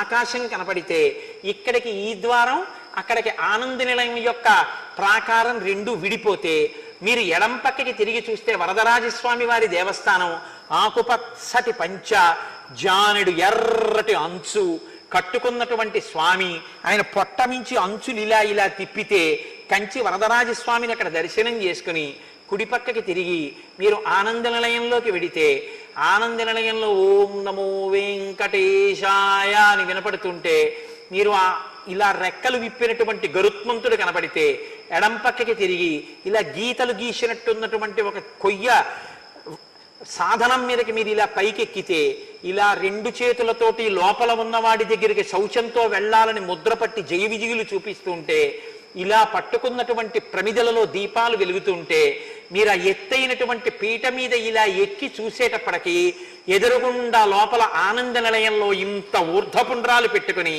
పెద్ద కిరీటం మించి ఇలా భుజాల మీదకి వేలాడుతున్నటువంటి తోమాలతో కంఠం వరకు స్వామి కనబడితే అప్రయత్నంగా రెండు చేతులు పైకెత్తి గోవిందా గోవిందా అంటూ మీరు అడుగులు ముందుకేసి ఆనంద నిలయంలోకి వెడుతుంటే ఆ ముందుకు వెళ్ళి రాముల వారి మేడ దాటి బాగా దగ్గరకి వెళ్ళి లోపల స్వామిని చూస్తే ఆ పైన ఉన్నటువంటి వజ్ర వైఢూర్య ఖచ్చితమైనటువంటి కిరీటం, దాని మీద ఉన్న చిన్న బొడిప, దాని మించి వచ్చినటువంటి తోమాల, ఆ తోమాల ఇలా భుజం మీదకి దిగితే ఆ కిరీటంలోకి ఒదిగిపోయినటువంటి లలాట భాగం, సంపంగా పువ్వు లాంటి చక్కటి కోటేరు లాంటి ముక్కు, సున్నా చుట్టినట్టున్నటువంటి చిన్న మూతి, ఓ అందమైన గడ్డం, ఆ గడ్డం మీద పెట్టుకున్న గంధపు మచ్చ, ముక్కుకి ఇక్కడి నుంచి పైకి తీర్చిదిద్దినటువంటి పచ్చ కర్పూరపు ఊర్ధ్వపుండ్రాలు, ఆ స్వామివారి చెవులకు పెట్టినటువంటి ఆ మొసళ్ళ వంటి ఆభరణాలు, వాటిని ఆ చెవులకి తరిగొండ వెంగమాంబ గారు వర్ణన చేస్తే మొసలి పిల్లల్ని పెట్టారు అంటారు. అలా ఆ కర్ణాభరణాలు, ఆ స్వామివారిని కిందకి చూస్తే చక్కటి భుజాలు, ఆ కుడి చేతిలో పట్టుకున్నటువంటి చక్రం, ఎడం చేతిలో పట్టుకున్నటువంటి శంఖం, విశాలమైన వక్షస్థలం, శ్రీదేవి భూదేవి వాళ్ళకి చుట్టినటువంటి తెల్లటి పుష్పమాలలు, ఆ కిందకొస్తే సన్నగా ఉన్నటువంటి నడుం, కొద్దిగా అమ్మవారిలా ఇలా నడుం కొద్దిగా వంగినటువంటి స్థితి, ఆ సన్నటి నడుం కిందకి చూస్తే బలిష్టమైనటువంటి తొడలు, ఒక చెయ్యి ఇలా పెట్టి అందరికీ అభయం ములిచ్చు చేయి కందువకు మంచి బంగారు చేయి, వజ్రవైఢూర్యాలతో మెరిసిపోతున్నటువంటి ఆ హస్తం, కట్టుకున్నటువంటి పెద్ద పట్టంచు పంచ, దాని మీద వ్రేలాడుతున్నటువంటి పుష్పహారాలు, పెద్ద పెద్ద వజ్రవైఢూర్య సహితమైనటువంటి హారాలు, అష్టలక్ష్ములతో పెట్టుకున్న పెద్ద వడ్డాణం, బలిష్టమైనటువంటి తొడలు, అందమైన పాదాలు, పాదాల మీద పూజ చేయబడినటువంటి తులసి, మీరు వంగి ఆ పాదాలలో తలపెట్టి నమస్కారం చేసుకుంటుంటే ఆ సువాసనలు మీ ముక్కుల్లోకి గుబాళించిపోతే మీ రెండు చేతులతో స్వామివారి పంచెలోంచి మీరు ఆయన కాళ్ళు మెత్తగా ఒత్తితే స్వామి ఎంతో సంతోషించి నాన్న నా కాళ్ళు పడుతున్నావా అని మీ చేతిలో ఒక లడ్డు పెడితే మీరు ఆ లడ్డు నోట్లో వేసుకుని మళ్ళీ తల ఇలా పైకెత్తి చూస్తే వక్షస్థలం దగ్గర నుంచి ఇలా గడ్డం వరకు కనపడుతుంటే మీరు పొంగిపోయి రాలేక వెనక్కి తిరిగి నడుస్తూ నమస్కారం చేసుకుంటూ బరువైన హృదయంతో బయటికి వచ్చి కుడిపక్క చూస్తే పెద్ద పెద్ద గంటలు కట్టి గంటలని ఘంటాపాణి అనే ఆయన మోగిస్తుంటే ఆ గడప దాటి మీరు బయటికి వస్తే ఇలా కుడిపక్కకి తల తిప్పి చూస్తే వైకుంఠ ద్వారము అని బోర్డు కనబడితే ఓహో ఇక్కడే కదా స్వామి నాభికమలంలోంచి బ్రహ్మగారు పుట్టినటువంటి క్షీరసాగర మధ్యంలో పడుకున్న మూర్తి కొయ్య మీద చెక్కిన మూర్తి ఉంటే ఆ ఉత్తర ద్వారం వంక చూసి బంగారు బావి అని ఓ బోర్డుండి గాజు పలకతో దాంట్లోకి చూడ్డానికి వీలు లేకుండా ఓ అమరిక ఉంటే మెట్లెక్కి ఎడం పక్కకి తిరిగితే అక్కడ ఉన్నటువంటి వకుళమాతని చూసి ఈ తల్లే కదా యశోద, ఆవిడ రోజు గోడ కన్నంలోంచి వెంకటేశ్వర స్వామి వారికి తయారయ్యే పదార్థాల్ని నా కొడుక్కి వంటలు బాగా చేస్తున్నారా అని చూస్తుంటుంది. అమ్మ హృదయం అంటే ఇలా కదా ఉంటుంది. ఆ యశోద కదా ఈ కులమాతగా వచ్చిందని మీరు ఆ అమ్మకి నమస్కారం చేసి, అమ్మా ఎంత గొప్పదానివమ్మా, అఖిలాండ కోటి బ్రహ్మాండ నాయకుడు ప్రతిరోజు రాత్రి లక్ష్మీ సహితుడై వచ్చి ఆ వెంకటేశ్వర స్వామి వారు, అమ్మా నీ కాళ్ళు పడతారు కదమ్మా, అమ్మా లక్ష్మి ఇంక వెళ్ళి పడుకో, వాడు పాపం 1 గంట వరకు దర్శనం ఇస్తూనే ఉంటాడు, వాడు పడుకునేదే గంట, పడుకోండర్రా అంటే మీ ఇద్దరు వెళ్ళి పడుకుంటారు. అమ్మా ఈ కోటేశ్వరరావు వచ్చి వెళ్ళాడని ఒక్క మాట చెప్పమ్మా అంటే, అసలు నిన్ను రోజు వాడు పరుచుకుంటాడు రా అబ్బాయి అని అమ్మ చెప్తే ఆనందపడిపోయి అమ్మ పెట్టినటువంటి అప్పం ఒకటి బుచ్చుకొని ఆ ముందుకెడితే పెద్ద పాతుకలు తల మీద గట్టిగా పెట్టి ఇంత ఉద్ధరినితో చెయ్యి నిండిపోయేంత తీర్థం చేతిలో పోస్తే ఆ తీర్థం బుచ్చుకుని హనుమ, జాంబవంతుడు మొదలైనటువంటి మూర్తులు కనపడితే ఒక నమస్కారం చేసి ముందుకెళ్ళి మెట్లు దిగి కొంచెం ముందుకెడుతూ ఇలా ఎడం పక్కకి తల తిప్పితే, ఇక్కడే కదా వస్త్రాలంకార సేవ చేసే వాళ్ళని కూర్చోపెట్టి వస్త్రాలు తెచ్చి తల మీద పెడతారు అనుకుని కుడి పక్కకి తిరిగితే ఎడంవైపు అరుగు మీద పరకామణి డబ్బులు లెక్కెట్టే వాళ్ళు వెండి బంగారం తెల్లటి లుంగీ పంచల్లా కట్టు కూర్చుని 500 కాగితాలు 1000 కాగితాలు వివిధ దేశాల యొక్క కరెన్సీలు అన్ని రాసుల కింద పోసి ఉంటే, ఎన్ని ఇస్తావో ఎన్ని బుచ్చుకుంటావో తండ్రి, ఎంతమంది కోరికలు తీర్చావో, హుండీలో తెచ్చి వేశారని ఆశ్చర్యపోయి ముందుకెళ్ళి మెట్లెక్కి చూస్తే గంధం ఒలిచేటటువంటి మంటపంలో పెద్ద పెద్ద దొంగల మీద గంధం తీసేటటువంటి వారు అక్కడ నిలబడి వంగి గంధం తీస్తుంటే, స్వామికి ఒంటి నిండా ఎన్ని పర్యాయాలు ఆ చందనాలంకారం చేస్తారు అనుకుని మీరు కొంచెం ముందుకెచ్చి మెట్లెక్కి ఇలా ఆనంద నిలయ విమానంలోకి చూస్తే, విమానంలో విమాన వెంకటేశ్వరుడు, ఆయనకి ఎడం చేతి పక్కన తోక ఇలా తలపై వరకు ఎత్తి ఉన్నటువంటి హనుమ, ఆయన కుడి చేతి పక్కనేమో ఆడుకుంటున్న బాలకృష్ణుడు, బాలకృష్ణుడి పక్కన రెక్కలు విప్పినటువంటి గరుత్మంతుడు బంగారు మూర్తులుగా మీకు దర్శనమైతే సంతోషించి నమస్కరించి కిందకి దిగి మీరు 4 అడుగులు ముందుకేసి పైకి అరుగు మెట్లెక్కితే ఎడం చేతి పక్కన యవ్వనంలో యువకుడుగా ఉన్నటువంటి రామానుజాచార్యుల వారి గుడి కనబడితే అక్కడ ఒక నమస్కారం పెట్టి 3 అడుగులు ముందుకేస్తే ఆరగించి కూర్చున్నాడు అల్లవాడే అని అన్నమాచార్య స్వామి కీర్తన చేసినటువంటి నరసింహస్వామి పెద్ద పెద్ద దంస్ట్రలతో మోకాళ్ళు ఇలా పైకెత్తి ఇలా 2 చేతులు పెట్టి కూర్చుంటే ఈ పైన ఉపరితలాలు, గోళ్ళు, వేళ్ళు, ఆ ముఖం అందం, ఆ ఊర్ధపుండ్రాలు, కట్టుకున్న పంచ, ఆయన్ని చూసి ఒక నమస్కారం చేసి ఆయనకి ప్రదక్షిణ పురస్సరంగా కిందకి దిగుతూ ఉంటే మెట్లు కుడి చేతి పక్కన ఇచ్చట కూర్చుండరాదు అని అక్కడ ఉన్నటువంటి ఓ పళ్ళెం, అక్కడ స్వామివారికి అలంకారం చేసే ఊర్ధపుండ్రాల కర్పూరం ఇక్కడే కదా అరగదీస్తారనుకుంటే అక్కడి నుంచి కిందకి దిగుతూ ఎదురుగుండా చూస్తే ఒక ఫ్రిడ్జ్ లాంటి బాగా అద్దం పెట్టేసి ఉన్న చోట వెండి ట్రేలు పెట్టి దాని మీద స్వామివారికి అలంకారం చేసేటటువంటి పుష్పమాలలు వాడిపోకుండా అలాగని మంచు తగిలి చెదిరిపోకుండా ఉంచవలసినటువంటి సమశీతల స్థితిలో ఉన్నటువంటి ఆ ఉన్నటువంటి గది, అందులో పెట్టబడిన పుష్పమాలలు, అక్కడక్కడ అంటుకున్నటువంటి మంచు బిందువులు, దిగి కొంచెం ముందుకెడితే స్వామివారి హుండీ, దానికి నామాలు, దానికి ఇలా చిరిగినట్టుగా ఉన్నటువంటి ఆ విశేషం, అక్కడ మీరు చెయ్యి పెట్టి స్వామివారి హుండీలో డబ్బు వేసి అక్కడ కొంతమంది హుండీకి కళ్ళకద్దుకుంటుంటే అక్కడ ఇలా ఇత్తడి పలకల పలకల పలకల పలకల్లా ఉన్న వాటిలోంచి లోపలికి చూస్తే ఆనంద నిలయంలోకి ఎడుతున్న వాళ్ళు కనపడుతుంటే ఓ నమస్కారం చేస్తుంటే ఓ సెక్యూరిటీ గార్డు తుపాకీ పట్టుకుని అక్కడ నిలబడి ఉంటే మీరు ఆ హుండీ చుట్టూ తిరిగి ఎడం పక్కకెడితే గోడ మీద ఇలా చెయ్యి పెట్టి డబ్బులు కురిపిస్తున్నటువంటి లక్ష్మీదేవి కనపడితే చేతులెత్తి పొడుగ్గా పుట్టినందుకు జన్మధన్యం ఇవ్వాలా అని ఇలా 2 చేతులు వేసి ఆవిడ పాదాలు పట్టుకుంటే చల్లగా కొంతమంది దోపేసిన నాణేలు తగిలితే ఓ నమస్కారం అమ్మవారికి పెట్టి ముందుకొచ్చి రంగనాయకులు వారు ఉన్నటువంటి ఆ పేటికి దగ్గర ఒక్కసారి నేల మీద పడి నమస్కారం చేసి పైకి లేచి బయటికి వెళ్ళి ఎడం పక్కకి తిరిగితే ధ్వజస్తంభం దగ్గర ఉచిత ప్రసాదం ఇస్తున్న దగ్గరికి వెళ్ళి చెయ్యి పెడితే మీకు చిన్ని లడ్డు చేతిలో పెడితే ఆ పూలబావి దగ్గర నిలబడి ఆ లడ్డు తిని యాలుక్కాయ తొక్క యొక్క పీచు పంటిలో దూరితే నోట్లో వేలు పెట్టుకోబోతుంటే భార్య అదిగో మళ్ళీ ఎంగిలి బయటికి వెళ్ళాక తీతురు కానీ ఎప్పుడు నోట్లో వేలు పెడతారు అంటే అవునవునవును అని ఆ లోపల నుంచి వస్తున్నటువంటి సువాసనలతో ఉన్న వంటశాల దగ్గర అష్టదళ పాదపద్మారాధన ప్రసాదం కవర్లతో పుచ్చుకుంటే అందరూ ఆ పెద్ద లడ్ల వంక చూస్తే మీరు కోటీశ్వరులైపోయినట్టు భావించి ఆ పంపుల దగ్గర చేయి కడుక్కుని అప్పటి వరకు పెద్ద పెద్ద అగ్ని చక్రాలు అవి స్వామివారికి ముందు వెళ్ళినటువంటివి అక్కడ పెట్టి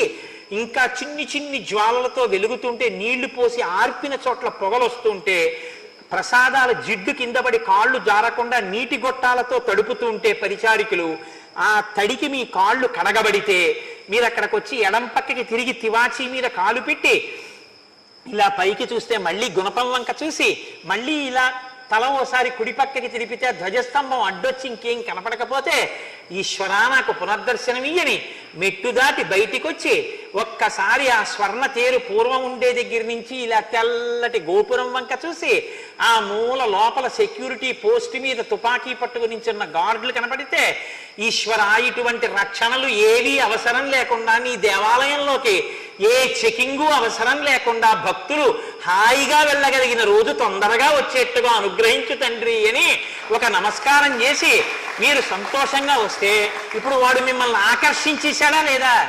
ఎన్ని గంటలు మీరు ఉన్నా క్యూలో ఆ చూసేటప్పటికి మీరు ఎంతో ఆనందపడిపోయి అబ్బబ్బబ్బా ఏమి దర్శనం అని ఆనందం పొందితే అదే అతీవ ప్రియదర్శనం.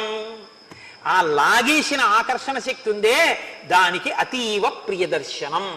దానికి వృద్ధుడు స్త్రీ పురుష పండిత పామర కుల మత వర్ణ వర్గ విచక్షణ లేకుండా లాగగలిగిన ఆకర్షణ శక్తి రాశీభూతమై వెంకటేశ్వరుడైతే అదే రామచంద్రమూర్తిగా కూడా కూర్చుంది. అటువంటి స్వరూపాన్ని చూసినటువంటి ఆ శూర్పణక రాక్షసి అయినా కామాన్ని పొందింది. రాక్షసి కాబట్టి కామాన్ని పొందింది, భక్తుడైతే పరవశాన్ని పొంది ఉండేవాడు. కాబట్టి ఇవాళ శూర్పణక పొందినటువంటి రామదర్శనం అన్న ఆనందం దగ్గర శనివారం మానసికంగా టికెట్ లేకుండా వెంకటాచలం ఆనందనిలయం దర్శనం మీకు అయిందని నేను అనుకుంటున్నాను. కాబట్టి ఇక్కడ మనం ఇవాళ ఉపన్యాసాన్ని పూర్తి చేసుకుని రేపు మళ్ళీ పునఃప్రారంభం చేద్దాం.